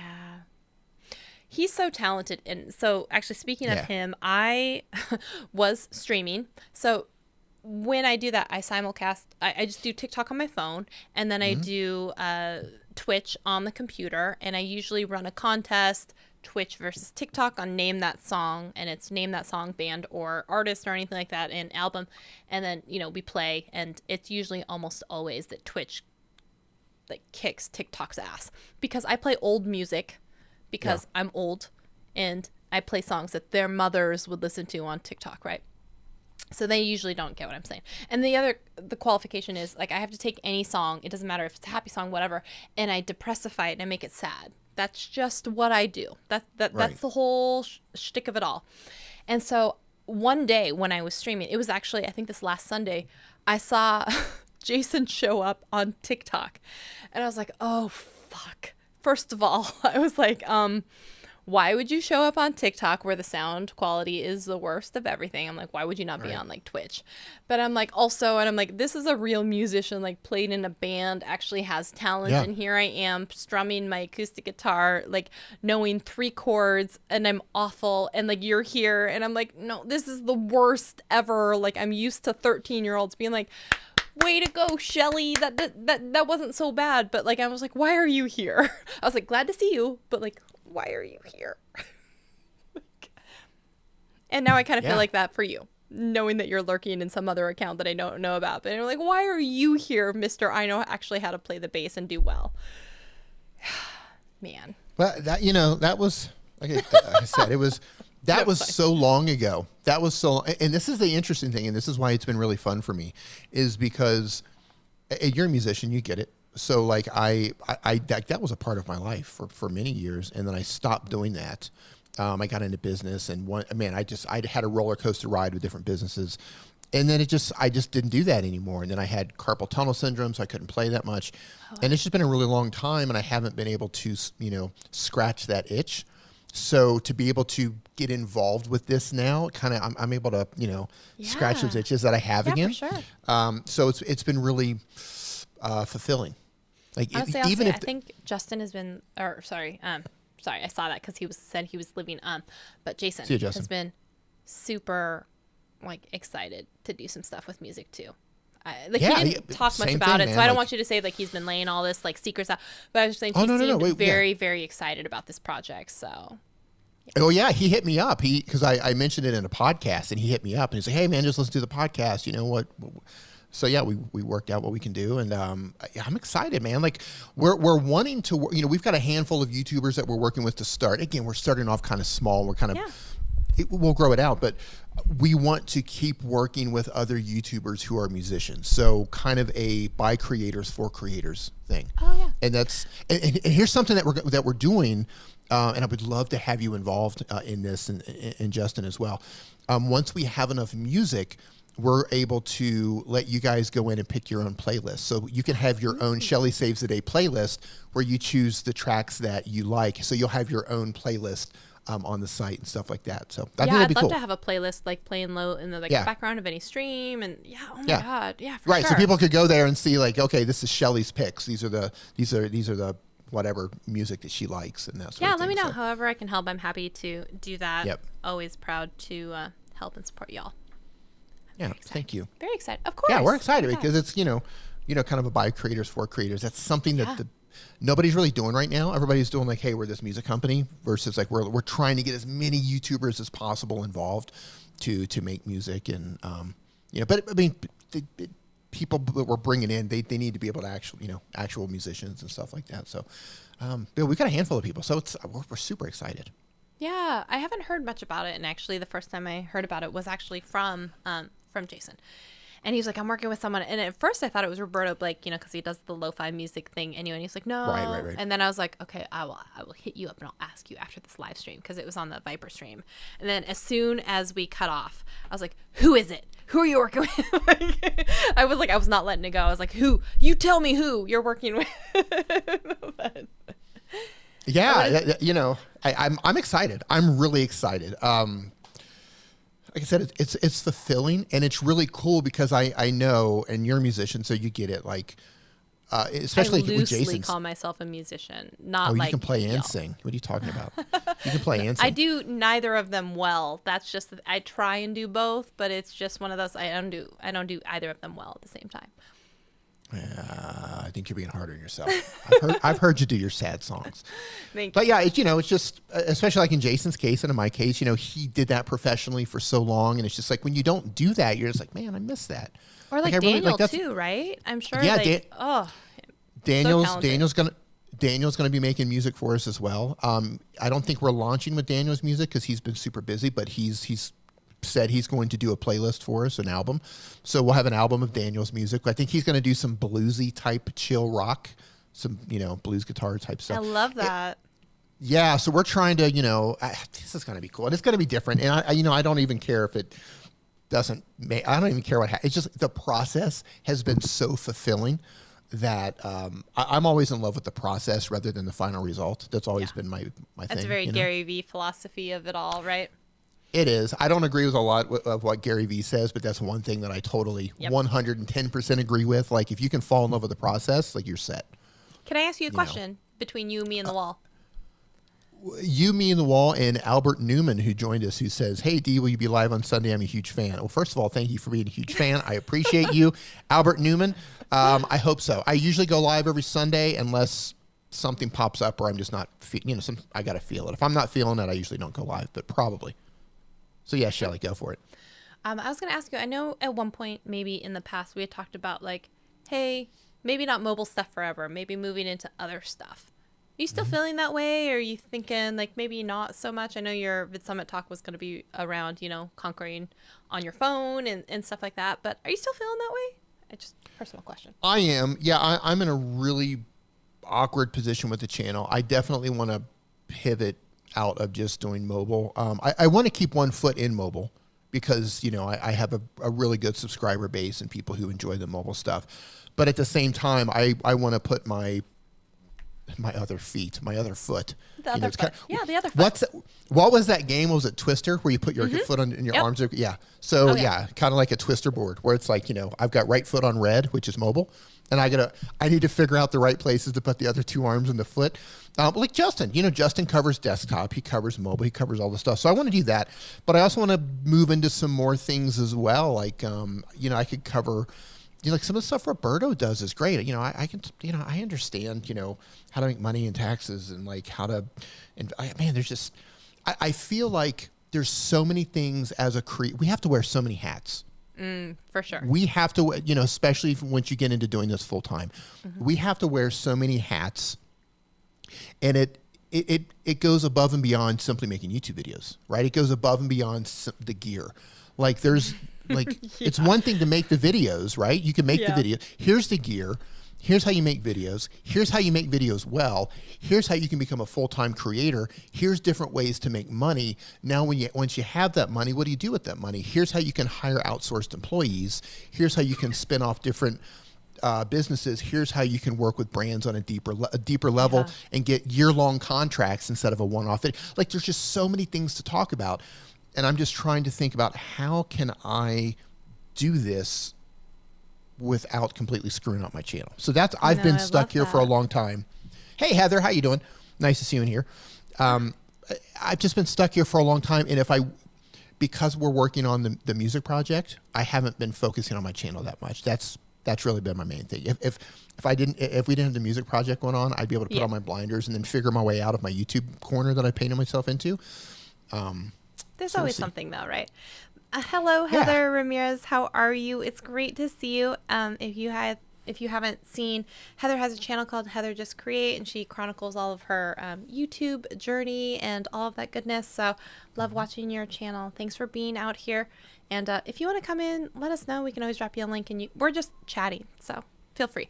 By the way, I was going to ask you something. By the way, thank you for answering that. And I know it's a super vulnerable question, and like you're being super honest about it, and I love that. It's a very, very true place where you're coming from. Well, yeah. So it's like like I said, I'll be 50 next year. I've been 50. I've been a professional musician. I've toured. I've had multiple. That's still mind-boggling to me. Like I didn't know the musician part. We need a band like us, Daniel, Jason. Like we're gonna have like a whole entire like crew. Yeah. Roberto will come in and like fly dance, and then like Brian will come in and rap, and and Nick, and we'll just have a whole thing. A band, yeah, put it together. But it's like, I've done all these things, and I had this lifetime of experience, and I'm just at the point where I feel like I have so much more to share with my audience than just like, here's how you do stuff on your phone. Yeah. And there's so many people who start on their phone and they're transitioning. They're going beyond their phone now. And it's like, I can help you too. Like, instead of me going, hey, go subscribe to this channel, like I could teach you the same thing. Like I know where I'm handing you off to somebody else, but I can teach you the same thing. So we'll see. It's a delicate dance that I'm trying to figure out. It is a delicate dance, especially when you've built up an entire audience around maybe, being the mobile phone guy, and then being like, I know we talked about that once before, in the past. Yeah. It's a weird place too, because I've become the mobile guy, and I'm going to have to walk away from that, which means somebody else is going to become the mobile guy or girl. And so I have to, like that mental, mind job that goes with that. I go, okay, I've got to pass that torch to somebody else now. Yeah. Yeah. So I don't know. It's just a weird place, and I don't know how it's going to unfold at this point. So it's a work in progress. Yeah. What's your next question? You had another one. Oh, no. Oh, I'm sure I did. I have a million questions all the time, but my ADD squirrel brain, you know how it goes. It's like shiny objects all the time. Ball. Oh my God. Squirrel. Like that is squirrel. Me literally all the time. Tom Buck is here, the other half of Heather Just Create as well. So man. Nice to see you. Nice. Oh my gosh, I don't know if you can hear it, but my dog is just like crying. Just because of like, he doesn't want me to hold him. He doesn't want me to pick him up, but he wants me to know that he's there. But you know the game. You know the fun game that it is. By the way, how's the green smoothie? What's up, Tom? I'm on my second glass. This is health right here. Wow, just, look at you. This 50 is health. looks good on you, by the way. I don't would even never, know. First of all, guess that you were 50. Not even close. Not yet. I've still got about, what do I have? What month is it? We're currently in September. September. Wake me up when September ends, yeah? I've got about 8 months. I got 8 months left or so. 8 months. Take. Okay. And, the big 5-0. And I'm just. Are you any big plans for the holiday? I'm probably still going to be here. This is a big celebration. I'm still going to be stuck here in Mexico probably because the world is just a mess. I have no idea when I'm getting back to Thailand. It's going to be a while. I know, right? The state of the world is just sometimes it's just a mess. It's just a mess. Everything's a mess sometimes, right? But yeah, it's a crazy world. I feel like if you could go back to Thailand right now, what's the first thing you would do once you're back? Hug Nick. Okay, after that. I would, I'd love to give Nick a hug. And after that, I would go home to my condo. I'd open the door. Open up your play button. Yeah, actually, no. Well, the funny thing is, I'm not like that's not even like on my list of to do things, which is funny because like people are like, I want the play button, and like because of my circumstances and I'm being stuck, it's like that's the least of my concerns. You know what I mean? Like we're trying to get vaccinated. We're trying to like get out of Mexico. Like opening the play button is the least of my concern. Yeah, hug Nick. And then I would go to my condo and I would open the door and I would probably start crying because our condo has been closed. The door has been shut for over a year and a half. Oh my gosh. And Thailand, as you know, is a tropical environment. Yep. I can't even imagine the amount of spiders and ants and creepy crawlies that are. Don't say that to me right now. Oh my gosh. I probably have a jungle full of gosh. like. It's probably like a scene out of Raiders of the Lost Ark where it's just like cobwebs with tarantulas in them. But it has probably made you appreciate the whole like, I don't need all of this stuff. right? Like, I'm not Well, saying that you're oh, turning yeah. the corner into minimalism, but like, yeah. Well, I well, do no, use you as an example all the time, though, of like, not the whole no excuses type of thing, but this whole like, I have to have everything in the kitchen sink. And I'm like, you really don't. You really, really don't. You know? Tom says, I can't imagine being stuck away from home so long. It's insane. Well, Oh, well, yeah. the weird thing is, first of all, I love to travel. I've been an avid traveler my whole life. The crazier the location, the better. Like, give me a backpack, point me in a direction, and send me into the slums of Cambodia, and I'm just like, I'm on it, right? I love this.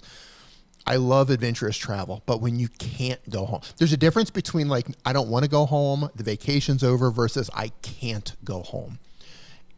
The mental side of I can't go home has been something that it's completely different, and I've never been able to, I can't even express how it feels to not be able to go home.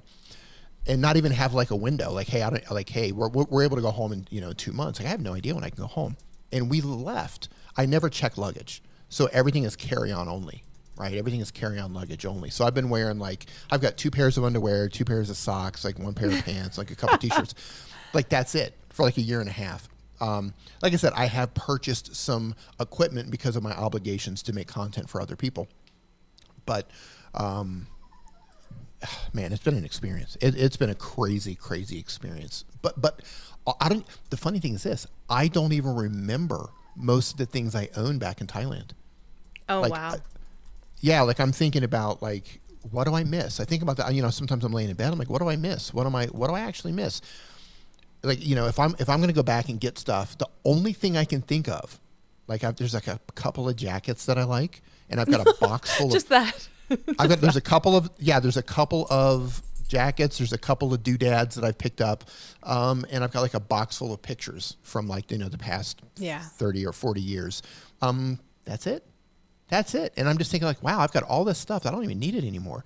So it's kind of changed my mind on like how to move forward in life. It's been I've been through like it's been a weird transition of just figuring out like my next steps and what I'm going to get rid of next. I've got a whole condo full of things that I don't even need anymore. So, right? It does make you reevaluate all the things that you thought were like important, and you're like, oh, I need all these things, or I need X equipment or whatever else it is. And it's like, but do you really? Yeah, and we do have this studio, and inside the studio I have, oh my God, I've got so many old pieces of gear that I've had over the years and stuff like that. Do you become collectors of stuff, and you're like, you don't want to let it go, but you're not even using it, and you're just like, I'm just a hoarder. I'm a digital hoarder. I'm a hoarder as well. Oh yeah. Yeah. I think I was talking with Viper about it, or someone else, Jason. I was like, I traded in 4 cameras for the new Sony camera. I'm now Team Sony. I just switched over, and I'm just like, right. And a lot of people would be like, you have 4 cameras. I'm like, I don't even know how I got to this point, because I haven't even actually bought a new camera in 4 years, but somehow I now have 4 cameras. I traded them all in, got a Sony camera, and like, even now I'm just like, what are you doing? Like, you know how it goes. Yeah. I mean, I've got like all these old, like the Canon GL2 and the Sony, I think it's the VX2100. All these old mini DV tapes and the editing stations. Yes, I've got all of this. I've got all of this stuff there in the studio, and I'll never get rid of that, because I think that stuff is it's collector's items. When I moved from the U.S. to Thailand, like I got rid of a lot of stuff, and I totally regret it. I totally regret getting rid of some of the electronics, because I've got like I had old Macs that are now just they're collector's edition. Yeah, what's funny is when you said mini DV, it reminded me back in the day I had a camcorder. It was a Sony one that would record mini DV, right? And I don't know why, but I was obsessed with like taking the mini DV, and then I would like watch movies on a VHS, record them to the mini DV, and like have them so that I could record them back. Like, it was the weirdest, most awful low tech thing you could hold. But like at the time, like it was Gerard Depardieu with Natalie Portman in like the one where he's the father and she's the daughter. The thing is, it was recording in real time. It wouldn't let you like speed it up or do anything. So I watched that movie like 3 times in a row so that I could do the recording and the transfer and the whatever. And I just remember later being like, I don't even like this movie that much. You know, like I watched it now 3 times in a row just so I could transfer this and do all of this stuff. And it's just like, that was the technology then, because we don't have now what we did then. And we were trying to do the best we could then. Like, when I was in high school, I was like an avid skateboarder back then, and a friend of mine was into cameras, and he had like a Super 8. We used to record skate videos, and eventually we moved to like VHS tape. But then we would have like stacks of VHS recorders, and we would like copy our own skate videos that we would make and like distribute them to friends and stuff like that. Yeah, it was just a different time. It was a different time. Oh my gosh, I remember I was like recording, and it was like even before it was also like, but. Yeah, and you had to have the little mini DV that would go into the VHS, or it was like the VHS-C that would go into the VHS one that you could play into the VCR that you could then do the output recording into. This is what I did. So it was the VHS-C into the VCR cassette, into the hi buddy, into the like camcorder as like a out and in source, and then into back again into a VCR. Like, so that's why like the 3 times, and I was just like, I don't even like this movie, and why did I do this multiple times over? So I would have VHS tapes that had like 3 movies on them at a time, so I could just watch them in a row. Like, that was my life at the time. And I remember when I was I did have the VHS for like Happy Gilmore, so I knew like how many times like I was baking something based on how many times I'd gone through like Happy Gilmore, like weird memories like that. Tom just brings up a great point. He says, I don't miss analog editing, but I miss the total excitement that came with making something. Dude, 100% on that one. Every video was a huge accomplishment. Right, that's the thing. Like, things are so easy now. It is like, I really mean, easy. we literally have magic at our fingers, be it our phone, our tablets, our computers, whatever. It's magic. Oh, yeah. But it doesn't mean anything in terms of like the accomplishment of making it. I mean, for the average YouTuber, like, if we're making, filmmakers and stuff, that's different. But like, back in the old days, analog editing, man, it was magical to finish something and to have a finished product back then and get something like on a VHS tape. You're like, this is like, angels singing, like a tape of like a cassette tape. You remember when you would do it off of the radio and try and time it just right. Time it just right so that like, as the DJ would stop in and you'd be like, start. And then you would be like having your own mixtape of something that like, we were ridiculous, and we're old people, and like you don't even know how easy you have it now with like LumaFusion and InShot and whatever else you use, and it's like it was nothing like we had it in the day, like not at all. And not to be all like get off my lawn, but like I am close. I am not quite at your age, but I am closer to you than I am many of these younger people online, and I'm just like, y'all don't even know how good you have it right now. Let me tell you. Ladies and gentlemen, for the next segment, we are moving into Old Man and Old Woman Yells at Clouds. Yells at clouds. Yes. Oh my gosh. Yes. I feel Wade, like no one understands.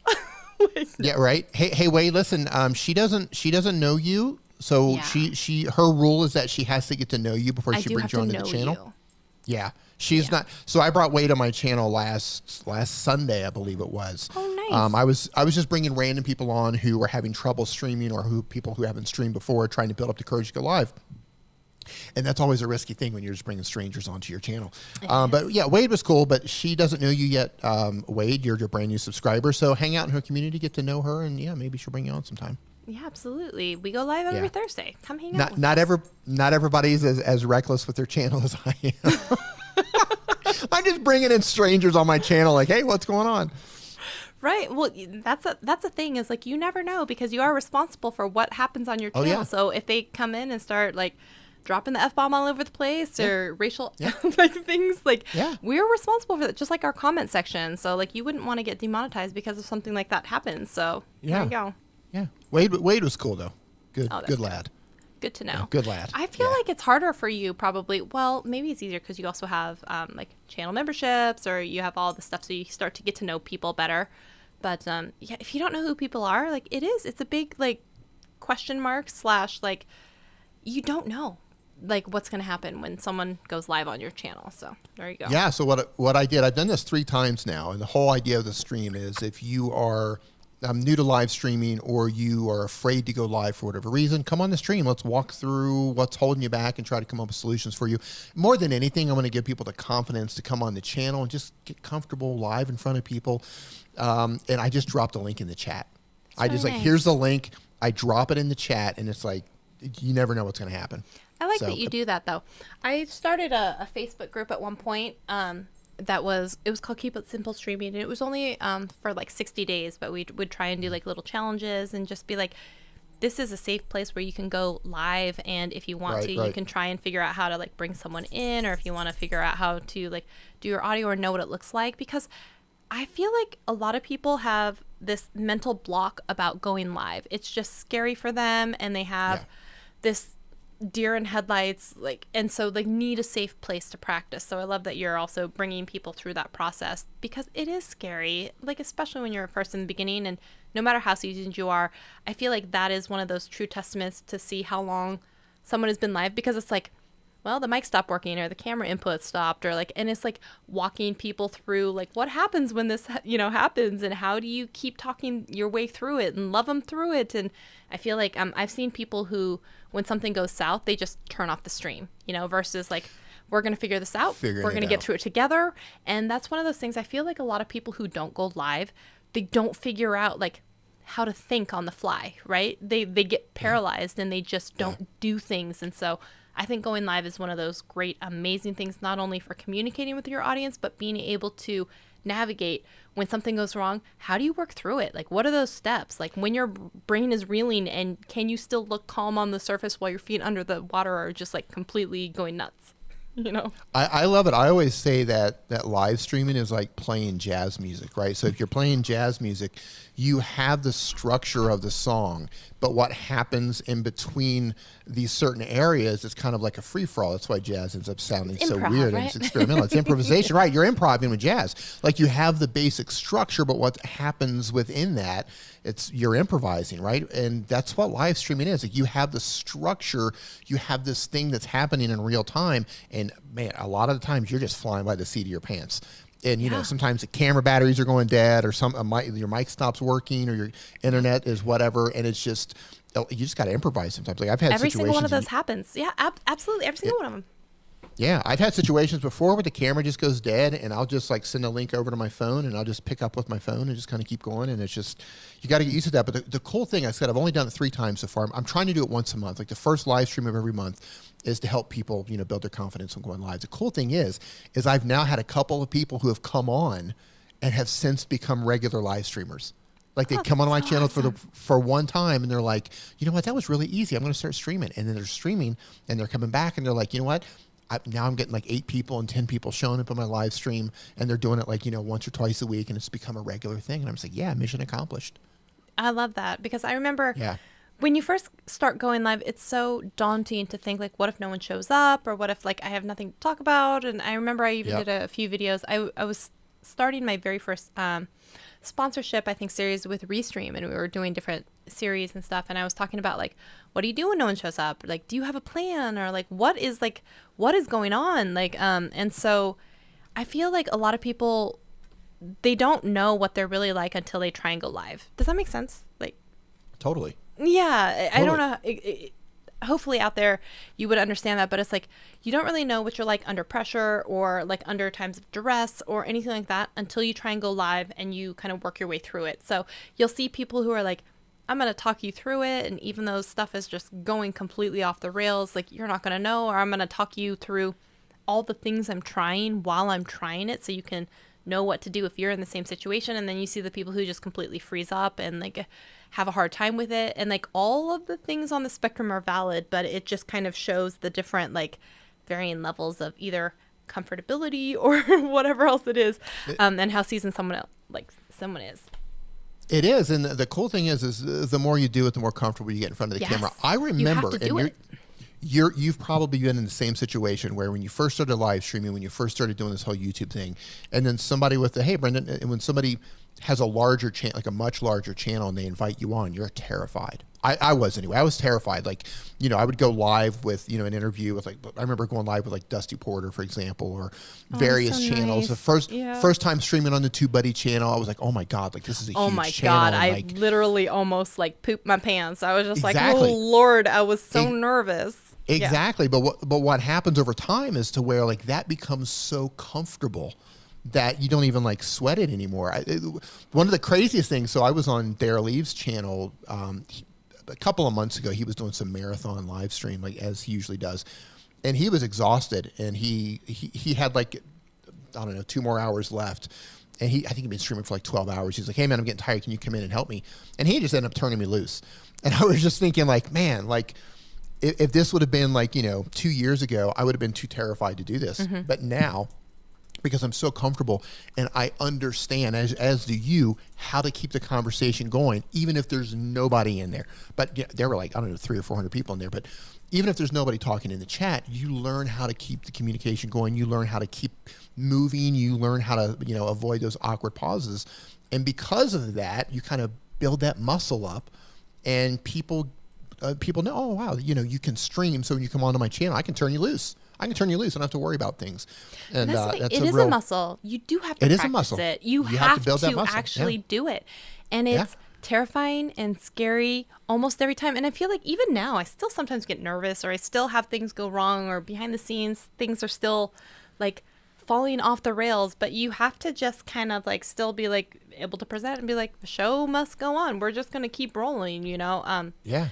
It's completely, I know exactly what you mean. And I remember that we were at Vid Summit, I think it was 2018, 2019. And, we were doing at Vid Summit, it was the 24-hour streams when Daryl was doing that. Yes.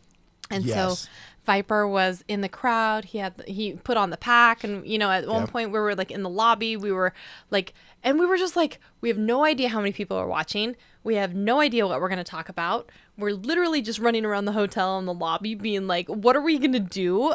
And it's just an entire learning experience. And it's a cool story later, of course, too. But it's also like, you have to have this trial by fire moment sometimes to just be like, I've lived it, I've done it, and it's going to be okay. We're going to be okay.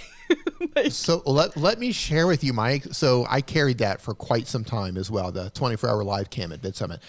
Funny thing about that, we told Daryl, because Nick and I were presenting on the main stage. We were presenting on the main stage. I know, and you guys went on stage with it. I loved it. So the thing was like, so this is how it went down. We said, hey, it was kind of the day before. Hey, Daryl, we've got this idea.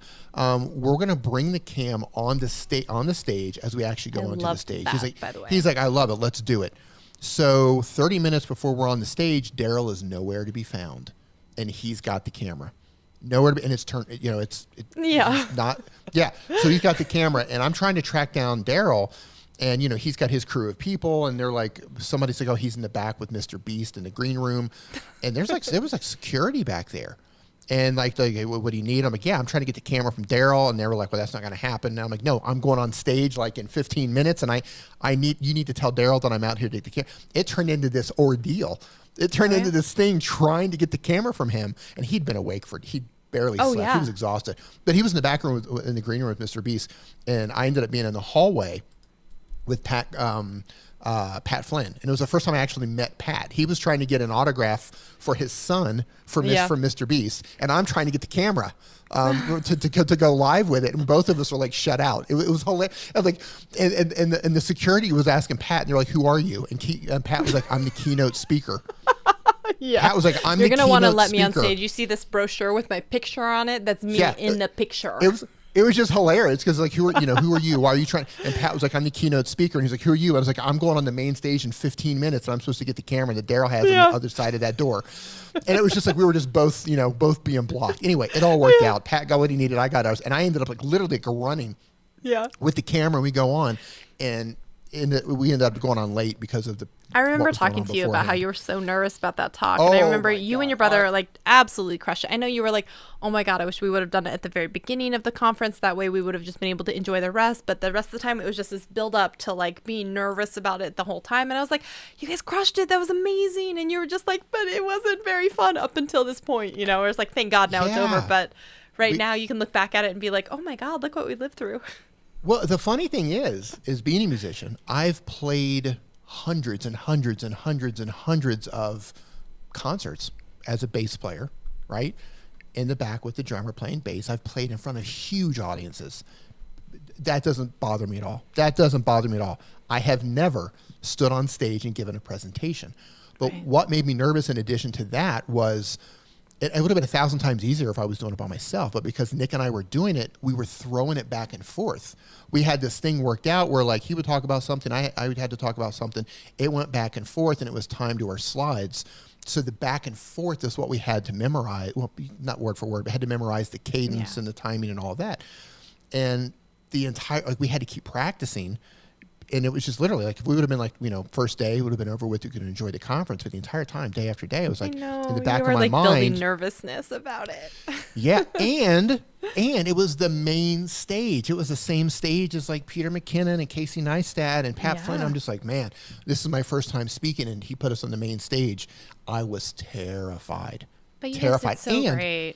And you would never know, right? I mean, I know we talked about it, but like you guys did so great. Well, and you have the other factor going too, is just you always have that feeling that they call it imposter syndrome. You always have know that, it well. You always have that. It's like no matter where you're at on your journey, I've definitely had some success with my channel and and stuff like that. But it's like you always have that. And it doesn't even make sense to have imposter syndrome. It doesn't even make like when you break it down and you're like. Like I knew what I was talking about. Like the information I was giving, I knew it forwards and backwards. The slides could have broken and it could have turned into like an unscripted Q&A, and I would have no problem. So I knew the material, but you still had that sense of imposter syndrome where it's like I'm going on the big stage where everybody's going to be watching.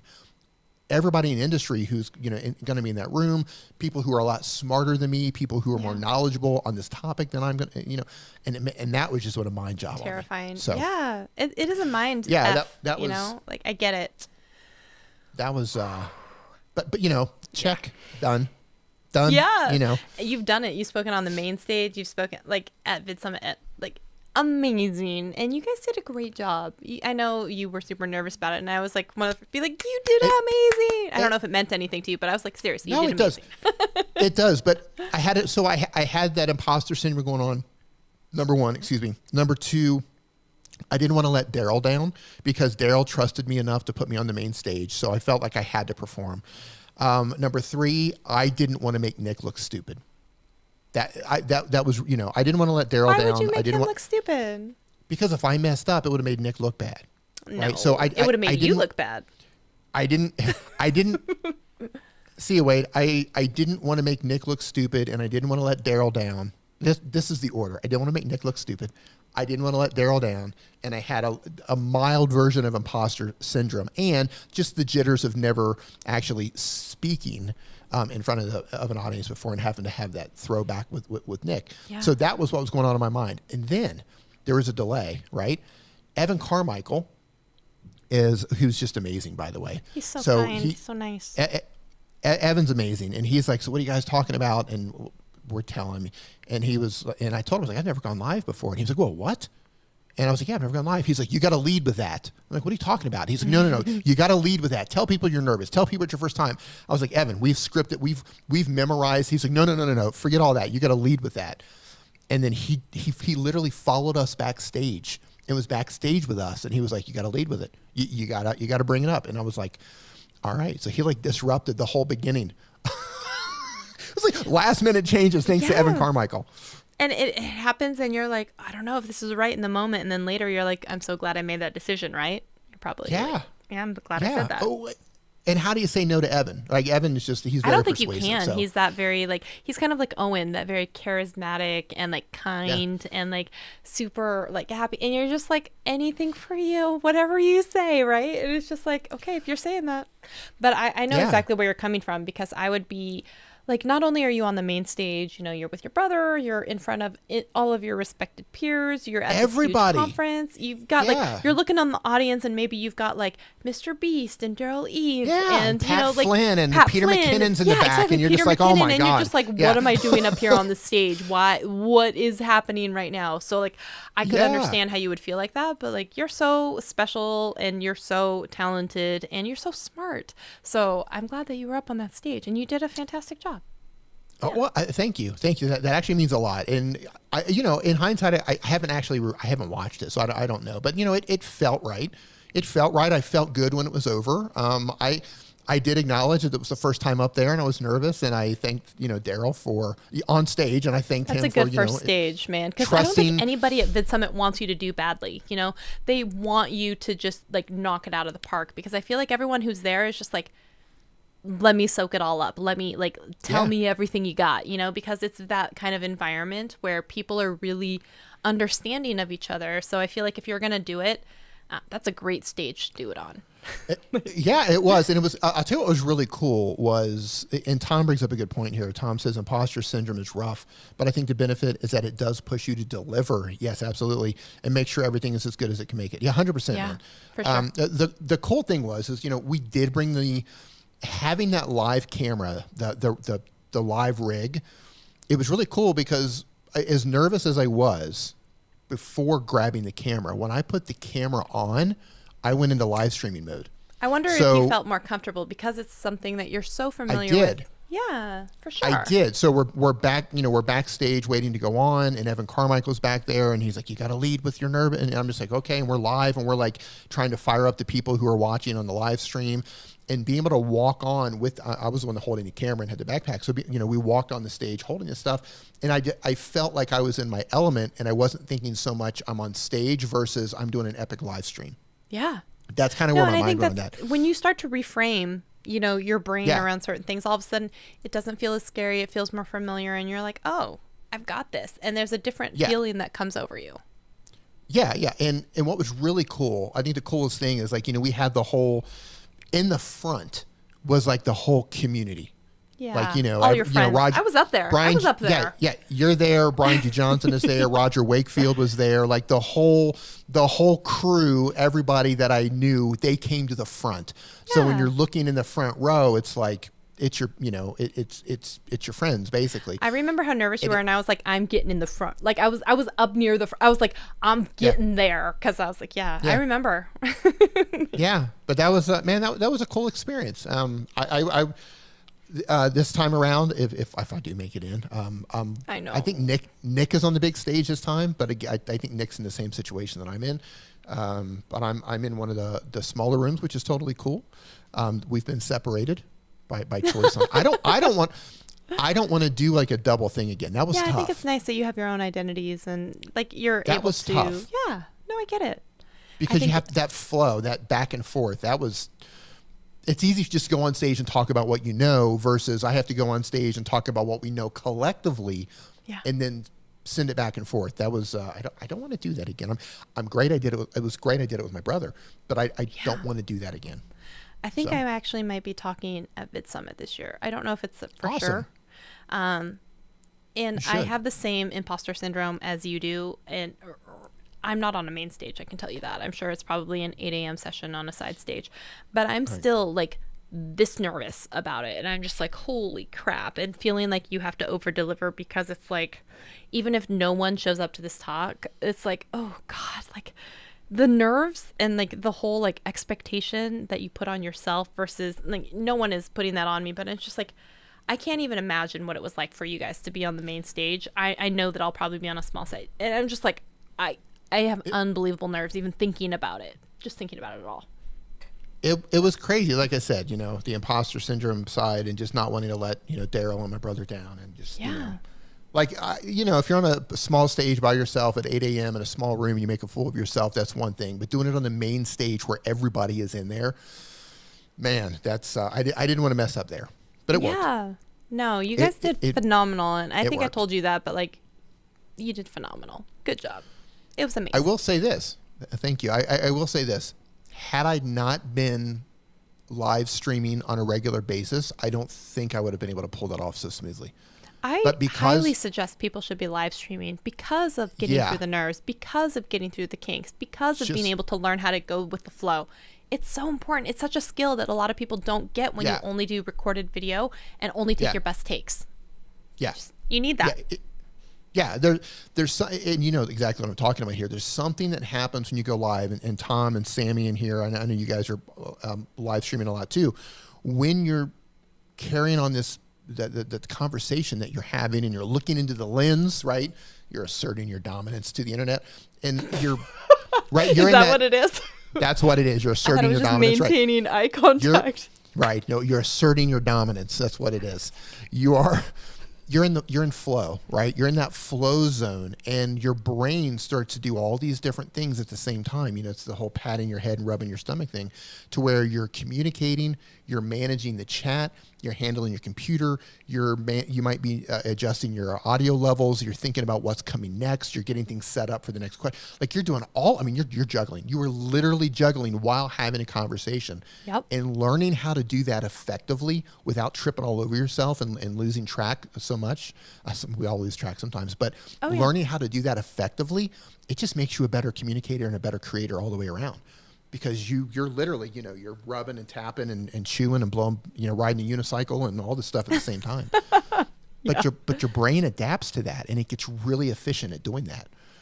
Yeah, I was actually talking to someone once about this way back in the day. I was like, the only other time that your brain works like this is like way back when I used to be a bartender or waitress in the college days, way back in the days, where it's like you have to know like table 10, just put in their appetizers, table 12, you have to go get the drinks at the bar. Like you have to know the timing and cadence of all of these different things, be on and polite at any of these times. Remember where you last left off in conversation with all of these like different tables and stuff like that. I'm like, if you can do that, you can transfer those skills into a live streaming scenario. If you can do that, you can do just about anything. If you can like still make it look like you know exactly what you're doing at the same time while you're Googling the answer because you don't actually know what the answer is, like all of those things, like it is the quintessential experience for someone who has never experienced it though. That is the apex of you being at your most like best, highest realization of yourself. It's like, wow, I am firing on all cylinders. I am able to talk to the camera. I'm still able to find this answer. I'm able to do this seamlessly, hopelessly, like hopefully, and have that experience and deliver it to people and not have them know that you were scrambling at any time. That entire experience where people don't get exactly what's happening behind the scenes, like you don't get that when you have only recorded video. It's just never going to happen. So like I highly encourage people all the time, not only for the longer watch times, for the higher engagement, but for like the real world experience that people don't have, that they need to like be successful. That's just my opinion on that though. Yeah, you're 100% spot on. What's crazy is, so I built up to that, over the last several years of just regularly live streaming. And after I recovered from COVID, I had COVID, and then like I've still got some long haul symptoms, but man, the first several months, let's just say the first 3.5 to 4 months afterwards, I had serious brain fog, and it was really difficult for me to go live because my brain was used to operating, At a higher level, and I just couldn't do it. I just could not do it, and it was a real struggle. I don't know if the viewers noticed, but I noticed. Like, man, I'm really struggling. I was forgetting things, like setting things up, and like it was. It was. I'm fine now, but it was really tough for a couple of months. Yeah, I'm sure it would be, and like kudos to you, like because I still always point to you as like this example of perseverance. And I point to El Jefe reviews for this whole like gear doesn't matter conversation. Dude, and, like the whole thing. I'm just so tired sometimes of people who have every excuse in the book, but sometimes to just realize that maybe they're the problem. That's not the company line that I'm supposed to toe, but like sometimes you have to really look in the mirror and be like, you have to take radical responsibility for the performance and level at which you're at right now. You know, maybe you missed those initial steps. Maybe you missed those things that were the basics. Maybe you focused only on the camera when you really needed to focus on audio and the experience of the viewer. And the people who sit there and say that the algorithm is against them, when the algorithm is just an amalgamation of all of the viewer experience. And I'm like, if you don't have a good viewer experience, you can't get mad that the algorithm reflects that and like gives you that same experience back. So it's like, you know what I mean? Like, that's just me though. Like, well, no, you're right. Here's the thing. How long have you been on YouTube? Like 4.5 years, maybe 4.5 years. And I actually had a channel before then for like almost a year. So I'm going to say like maybe 5 years. Okay. So 5 years on YouTube. Yeah. I think it's been about 3 years for me, right? So let's just take Tom. I'm going to pick on Tom. I don't know if he's still in the audience or not. Don't pick on him, but as an example. You look at Tom. Well, no, you look at Tom as an example, and you look. I remember when I first stumbled across Tom, and I was like, "Holy cow, this guy's got it all together!" Like right out of the gate. He's got charisma and spark and right. Well, that's the thing, though, right? Like he just checkbox after checkbox after checkbox. It looked good. Yeah, it sounded good. Annoying. His charisma was there. Like it was just like, this is as good as you can possibly be. And then here's this new channel, and you're like, "Holy cow, this guy's incredible!" And you come to find out, he's like an AV teacher. And he's like, of course he looks great. You know what I mean? Like, and that's not taking away anything that he's doing, but it's like, well, of course he has that history. And this is my point. He has the history to understand how to do that. You take somebody like Peter McKinnon, and he even says it during his presentation. Everything that makes Peter McKinnon, he's got, 2 decades of being a musician, working in video. Like, he's got an entire lifetime that brought him to the point that overnight success was actually 10 years in the making. Exactly. The 10-year overnight success. Yeah. And I think a lot of people who come on to any social media platform, they and this is why I think TikTok and the short form content platforms are dominating right now, because there isn't that the barrier to entry doesn't exist. You can just grab your phone. Literally. You can just grab your phone and do a reaction video or do a stitch to somebody else and just give your opinion, and you could get millions of views on it just by saying the right thing. I don't do any unique content. It's just my voice, not my face, and 20,000 views. Like, it is stupid easy sometimes for people, and they have every excuse in the world. Right. So when it comes to YouTube, though, you see people like Tom, right? You see people like Peter McKinnon. You see these things, and that's what people want. People want that level. Like, oh, I want to do this, but they, how long have you been on YouTube? 6 months. Well, yeah, you're going to suck. Like, everybody sucks. Like, when unless you come from a background that allows you to have the skills to actually do this stuff, you've got a mountain to climb. You have a lot of skills that you have to learn how to do.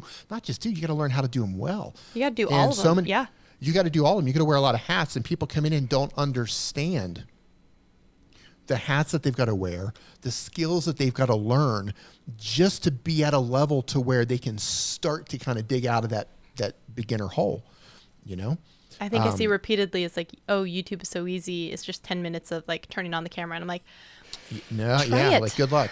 Try it. Do it. Try it. And I think that people are like, oh, they're so disenamored right away when like they've made it one video and it didn't get 1 million views. And I'm like, that's not how it works.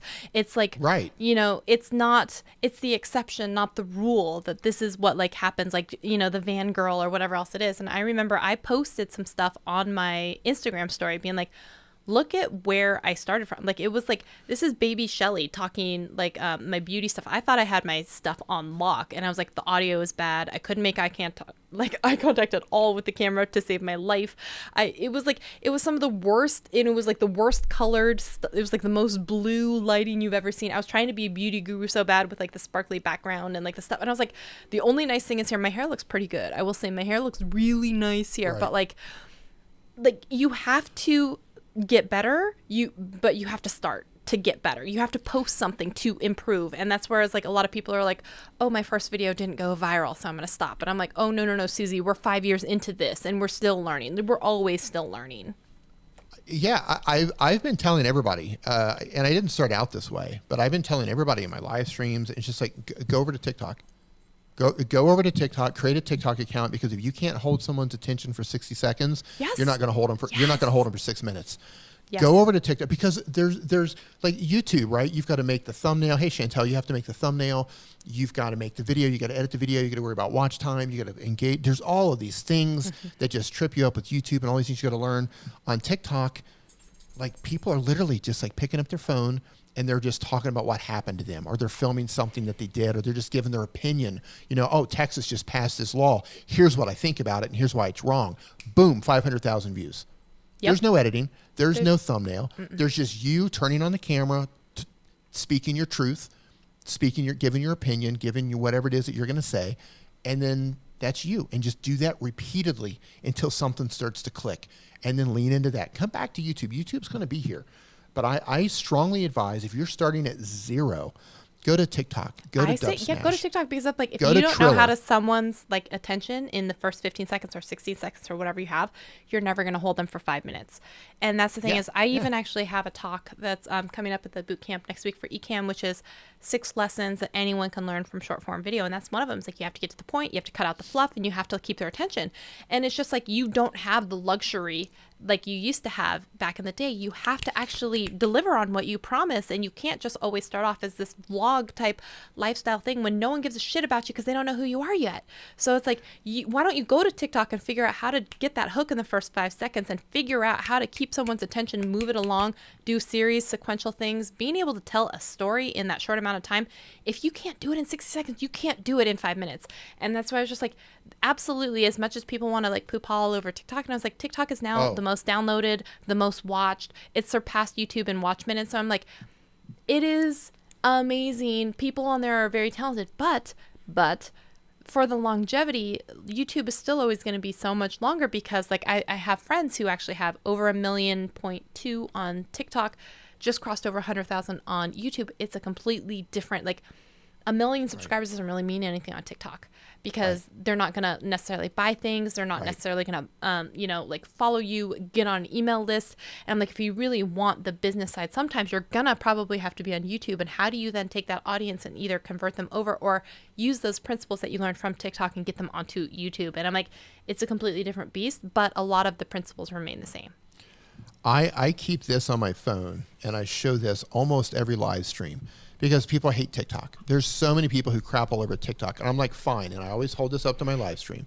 And I say, take a screenshot of this. These are other short form platforms that aren't as big as TikTok, but they're not TikTok. And you can grow an audience there as well. Upload content to all of them. You've got the content. Upload it to Shorts. Upload it to TikTok if you want. Upload it to all the ones I just showed you, because you don't know where you're going to hit. You don't know where your video is going to connect. You don't know where you're going to build an audience. Yep. It's not up to you to know where the audience is going to actually, and I've done the same. I was like, I posted a YouTube short, an Instagram reel, and a TikTok.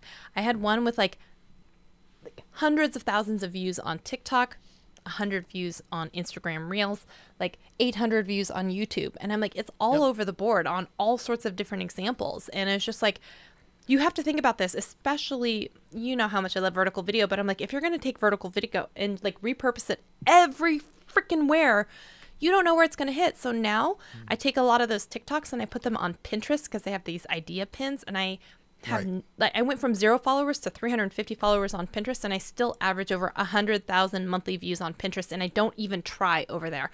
Imagine if I tried over there. So I was talking to Kristen Hills from Six Sisters Stuff, and she's like, oh, we make like 1/3 of our revenue from Pinterest, from people buying things on Pinterest. And I was like, holy moly, it's an untapped resource, because it's a search engine as well too. But I'm just like, you don't know where you're going to hit, so you might as well just make this content and put it everywhere.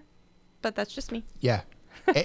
No, and you're right. And it's one of those things where, and I always get some blowback, and they're like, well, and I use Pinterest as an example too, totally different demographic over there. And I'll talk about these platforms, and they're like, well, you're not on those platforms. I'm like, I'm a full-time YouTuber. Like, I make my living on YouTube. I don't have time to go to all these other platforms. I'm not stuck with 20 subscribers trying to figure out how to grow. Like, if that's you, go to these other platforms first, because YouTube is not working right now. Learn how to do those other platforms. Come back to YouTube. Like I said before, if you can't get somebody to watch 60 seconds, how is YouTube going to work for you? Nope. How do you think YouTube is going to work if you can't get somebody to watch 30 seconds? If you can't get 100% completion on a 15-second video or a 20-second video on TikTok, how do you think that's going to work everywhere else? It's not going to. It's not. Yeah. Yeah, it's no, not going you're to. right there. No. Yeah, love so it. I've been pushing so many people over there, and some of the people I've seen over there are having huge success. There's one guy that was just struggling. Yeah, struggling on YouTube. Similar to TikTok, in like 3 months, he's got like 400,000 followers. And you know what? He's just Sometimes like- the right audience for you is not YouTube, and it's not Yep. the be all end all. And I just, Yeah. I sometimes, as much as I say that, and I'm on YouTube and stuff like that, but like, Yeah. sometimes it's not the right audience for you because that's not where you should be, and that's okay. Not everyone has to be on every single platform, but not every time is YouTube the be all end all either. So Yeah, I still think for the majority of people, not everybody, but I think for the majority of people, I think the most opportunity is with YouTube still, Yeah. in terms of just overall money. I think in But- longevity, yeah. and longevity probably as well too. But I think in terms of like if you're starting at zero or you're just not gaining traction on YouTube, go short Go to TikTok. form. Yep. Go short form, go to the short form apps and just figure it out over there, because you don't have to come up with titles. You don't have to worry about SEO. You don't have to You worry have about popular thumbnails. music. You can already see what's Yeah. trending. You can already see ideas of like popular trends or like effects. And I'm like, they make it so darn easy for you to, like, the barrier is so low to get in over there. You already Doesn't see even what's exist. trending and popular. Then it's like, There is no barrier. that There is is no your barrier. training Yeah. ground for any place else. Like, honestly, like There's no barrier. No, there's not. And I wish more people would not poo-pah it as much as they do. But you know that. They- like, I'm a big you know- proponent of video. The whole thing that two things I think really kill TikTok. One is when there was that big political nonsense where with they're like, Trump. oh, that was a complete political move. There were 51 apps that were doing the exact same thing that Yep. TikTok was doing. Facebook was one of them. Facebook Instagram is one- was one of yeah, them. for sure. LinkedIn was one of them. They were all doing the exact same thing that TikTok was doing, but because they were Chinese, it turned into this big political thing, and people who eat that stuff up and get yeah. their news from those certain sources, they're just like, oh, I don't want the communist spy stuff in my phone. It's like, okay, you're lost. You're lost. I don't care. Yeah. Second I'm like, then thing. don't. Then don't. Yeah. Second. Yeah. I don't Then care don't. anymore. Yeah. Yeah. Second thing is when people say, oh, it's just a bunch of stupid kids dancing. It's like, okay, well, first of all, You get what you TikTok- interact with, first of all. yeah. I've actually had some really fiery interactions with people, and I had to stop doing it because I was getting caught up in this thing. I've had to really check myself over the past year. But I was getting sucked into some of these things where people are like, all I see is half naked girls on there or half naked kids. And I'm like, hey, listen. That's all you this is how interact with. TikTok. Exactly. And like, hey, all I see is half naked kids on TikTok. And I'm like, well, here's how TikTok works. TikTok is an algorithm that gives you more of what you watch and interact with. So if you're seeing half naked kids, that's what you're interacting with. That's Yep. what you're watching. So you might want to stop watching that. And Like, I've you had know to what I pull get? I get myself back from those puppies and I conversations. get like military homecomings and I get proposals. And I'm okay with that. But if you're getting naked girls, that's a whole other question for you. Yeah. That's a whole other question. Yeah. Yeah. Listen, I mean, don't get me wrong. The algorithm still throws me those bones every now and then. Every now and then it will be like, hey, here's some girl with her boobs hanging half out. You want to look at this? And I, swipe, because I know if I watch it, even if I want to watch it, I know that if I watch it, I know what's going to happen to my feed. Right. Yep. So I'm like, On my new no, not account, I today. interact with no one. I heart nothing. And I follow You heart no nothing, one. yep. I heart nothing and I follow nothing. On my other one, That's though, a shirt. That's a shirt, Shelly. I heart no one and, And I what is it? follow I no heart one. nothing. I heart heart nothing nothing, I and follow no one. Yeah. Yeah. There's Yeah. a shirt to be made there. Yeah. Absolutely. I heart no one and follow no. Yeah. I heart I nothing and heart follow no nothing one. and I follow no one. Yeah. That's the thing, because on that new TikTok account, I don't want it adulterated with anything that I Yeah. interact with. So I don't interact. Yeah, I just keep on and I just record and post the things, and then I only heart the things that I want from my other account. Yeah. Well, man, their algorithm is fast. It's really fast, and that's It's why I'm really smart too. when it throws me those bones. Hey, do you want to look Mm-hmm. at this? I'll pause for a second, and I'll be like, well, yeah, I kind of do want to look at it. But When they then I'm give you like, the no. year-end review, did you get your year-end review? And it was like, oh, it seems No. like you really like love and like puppies No, and I like didn't something get else. And I was that. like, oh, yes, I do. Yes, I do love those things. Yeah. I think I Interesting. posted No, I one on didn't. my TikTok. Yeah, they do a roundup, kind of like, you know how TubeBuddy has that roundup that they give you? TikTok does that, and they give it to you in a video that you can share to your own profile. So it says like, Interesting. oh, I didn't know yeah. that. Yeah, it's pretty accurate, I will say. I mine, I love, I got tons of comedians on there and business stuff and Yeah.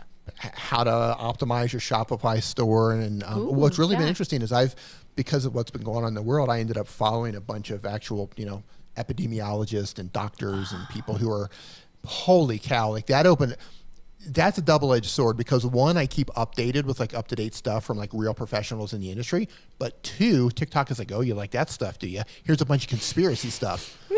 So I've had to like, I have to battle out. Don't feed me that. Don't feed me that.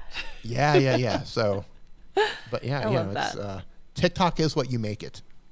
Absolutely, and I love that's exactly. I don't think there could be more to be said than that. So all the people who poo-paw all over it is like, you haven't interacted with it. And so the more you interact with it, the more you get what is actually tailored to you, which I think that their algorithm might be is better than YouTube's, because they feed you exactly what you want, that will keep you on that platform for hours. And you're like, how is this, 60-second or 3-minute videos? I've been on this platform for 2 hours. It's now, 2:00 in the morning. I thought I was just going to quickly scroll this before I went to bed, and it's like, nope, no, like you're here, like Twilight Zone, you're here in it.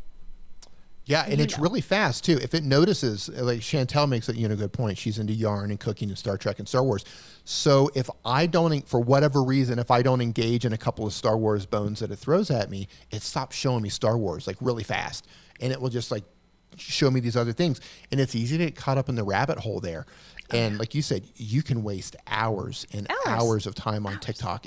And you're just like swiping, and you're just like swipe, and you're sucked in. It's incredible. And the funny thing is, you'll see polls where people will run them in community feeds, and YouTube will do it sometimes. Like, hey, do you like YouTube Shorts or whatever?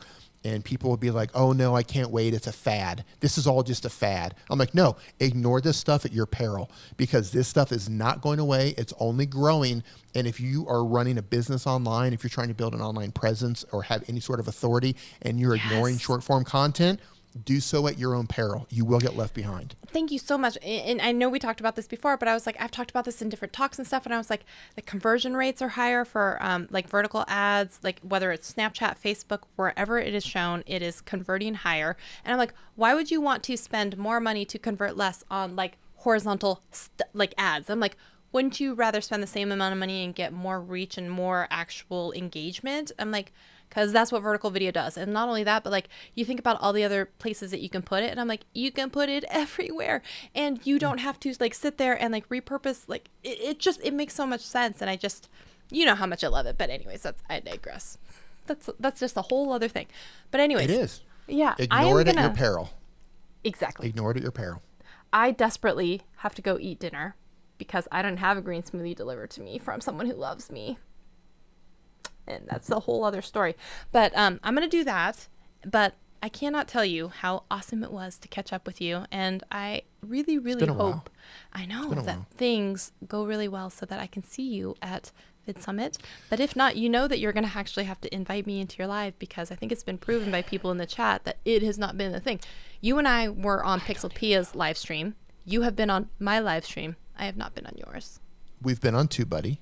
We've been on TubeBuddy. Have we been on Daniel's stream together? I feel I can almost swear I've been somewhere with you with Leron. That's not a thing. Am I imagining that? Yes, you're totally imagining it. I was on the live stream for we were doing the live stream for Owen Video. I was on with your brother and Roberto and Daryl Eves, and then with Brian G. Johnson. And then I had to go for a family vacation, so I was on there for the first few hours. And then I don't know if maybe you came in the later part of that stream, so maybe we were in the stream at some point, but not on the screen at the same time. That might have been a thing. But other than that, no. I'm old. My brain isn't sharp.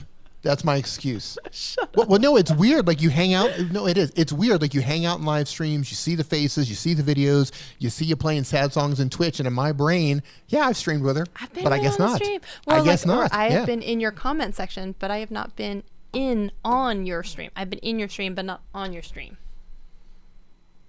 Yeah, well, so we're gonna have to fix that at some point. Some point in the future, we're gonna have to fix that. And, but yes, I'm totally being 100%. Like I think it would be really awesome to have you do a little 1-minute clip or whatever else, and through it, and so I can throw it into the video. I can send you over the script that I do have, and I would love to have you talk about something. Yeah, little ditty. We'll do a ditty. Ditty. Yeah, I'd love to have that. We will do a ditty. Okay, sweet. Thanks for having me on. Good, Yeah, great thanks for coming conversation, by the way. Great Yeah. conversation. Miss We your kind of went all face. over the place on that one. But here it is. I don't mind. Here it is. Yeah, I don't mind at all. So Oh, yeah. by the way, though, so we had the very important question of what's in your cup, which is every Thursday. So we found out yours was green smoothie. We didn't know what was in the green smoothie. Mine was wine, but anyone There's no else there? I wine. think it was coffee and tea was most of the answer. But Yeah, so I know there's spinach in here. I know there's broccoli. I know there's cucumber. oh, nice. And yeah, so cucumber, broccoli, spinach, a lot of that, probably 90%. And then Well, some cucumber sort of has so berry. much water in it too that you can just kind of like throw anything Yeah. else in there at that point. Some sort of berry, probably either strawberry or blackberries or raspberries, and flaxseed and chia seed. Oh, very nice. Do you soak your chia seeds and stuff like overnight, like some people do, like the very smart? I don't do that, but No, I don't really have time for that. thank goodness I'm not. Okay, I'm not the only heathen around here. We're savages. We don't soak our flax, or we don't. Oh my let gosh, our I flax found my sit out people. overnight. I found my people. I will tell you, I don't know if you, well, I'll tell you offline at some other point, but I was going to say I had a present for you and Nick that I've been waiting to give to you guys for like 2 years. Oh, hold on to it. Hold on to it. know. Maybe 2022. Maybe next year. I swear to God, it's been like 2 years I've been waiting to give this to you. But there's that. Do you still have your pop socket, by the way? Is it still on your I do. phone? No, it's in the studio. Oh, shut up, really? No, it's it. So the funny thing about that actually. Oh, no. So did you come into the studio? No, you I were never in Thailand? got to I don't see it. think No, you we did. just met at the Starbucks. Yeah. See, that's how my brain is. I'm like, I don't even know if you've been in the studio. Like, Nope, okay, that's what you're dealing with. I don't know if you're in the studio. Nope. So I have some of my Instagram pictures. You'll see that there's like top-down shots of phones and various Yeah, things. no, or whatever. they're beautiful in that I dark have aesthetic. I love it. Yeah. I have an entire corner that's got like a top-down thing over there. So I was putting together like this whole Star Wars thing, and your pop socket is part of that with a phone. No, I saw And it. I it's saw you all- took a picture and you tagged me in your story. Yeah, no, but there's actually a set that's sitting there right now, probably covered in dust because I was working on it before I left. Where I was like working on some Star Wars stuff, and the pop socket was. I think I've got it on my iPhone 8, if I'm not mistaken, right now. It's going to be part of this aesthetic thing, Star Wars, and it's sitting there collecting dust right now. So Oh my gosh, that's where it is. That's so funny. Yeah, I have that to was get you a too new nice one. of a. No, that was too nice of a thing to actually wear and use. That's like I'm taking pictures of this. That's like No, that's you an should- item. It was meant to No. be used. No, that's an was item. meant to That's be an item that I no. That's an item that I actually get to go back to and look at it and go, that was a really good gift. Well, you know that you can take them off and reposition them on your new phone. Yeah, one Yeah. of these days. One of Chantel these says days we're once you get uncultured. Yeah, uncultured people who do not soak our flax seeds or chias. Yeah, There you go. that's me. I don't even think I eat chia seeds very often, so I don't even soak them overnight. I am very uncultured. I am. Savages. I had top ramen for lunch today. I don't know what that tells you. Like Savages. savages. No, but I thank you Savages. for coming on. I really enjoyed and loved having you on and getting to chat with you. I miss you, friend. Love catching up. I'll see you soon enough. All right. Have a good one. All right. Cheers. All Have a right. good Bye one. to everyone Bye, out everybody. there. Bye-bye. Bye.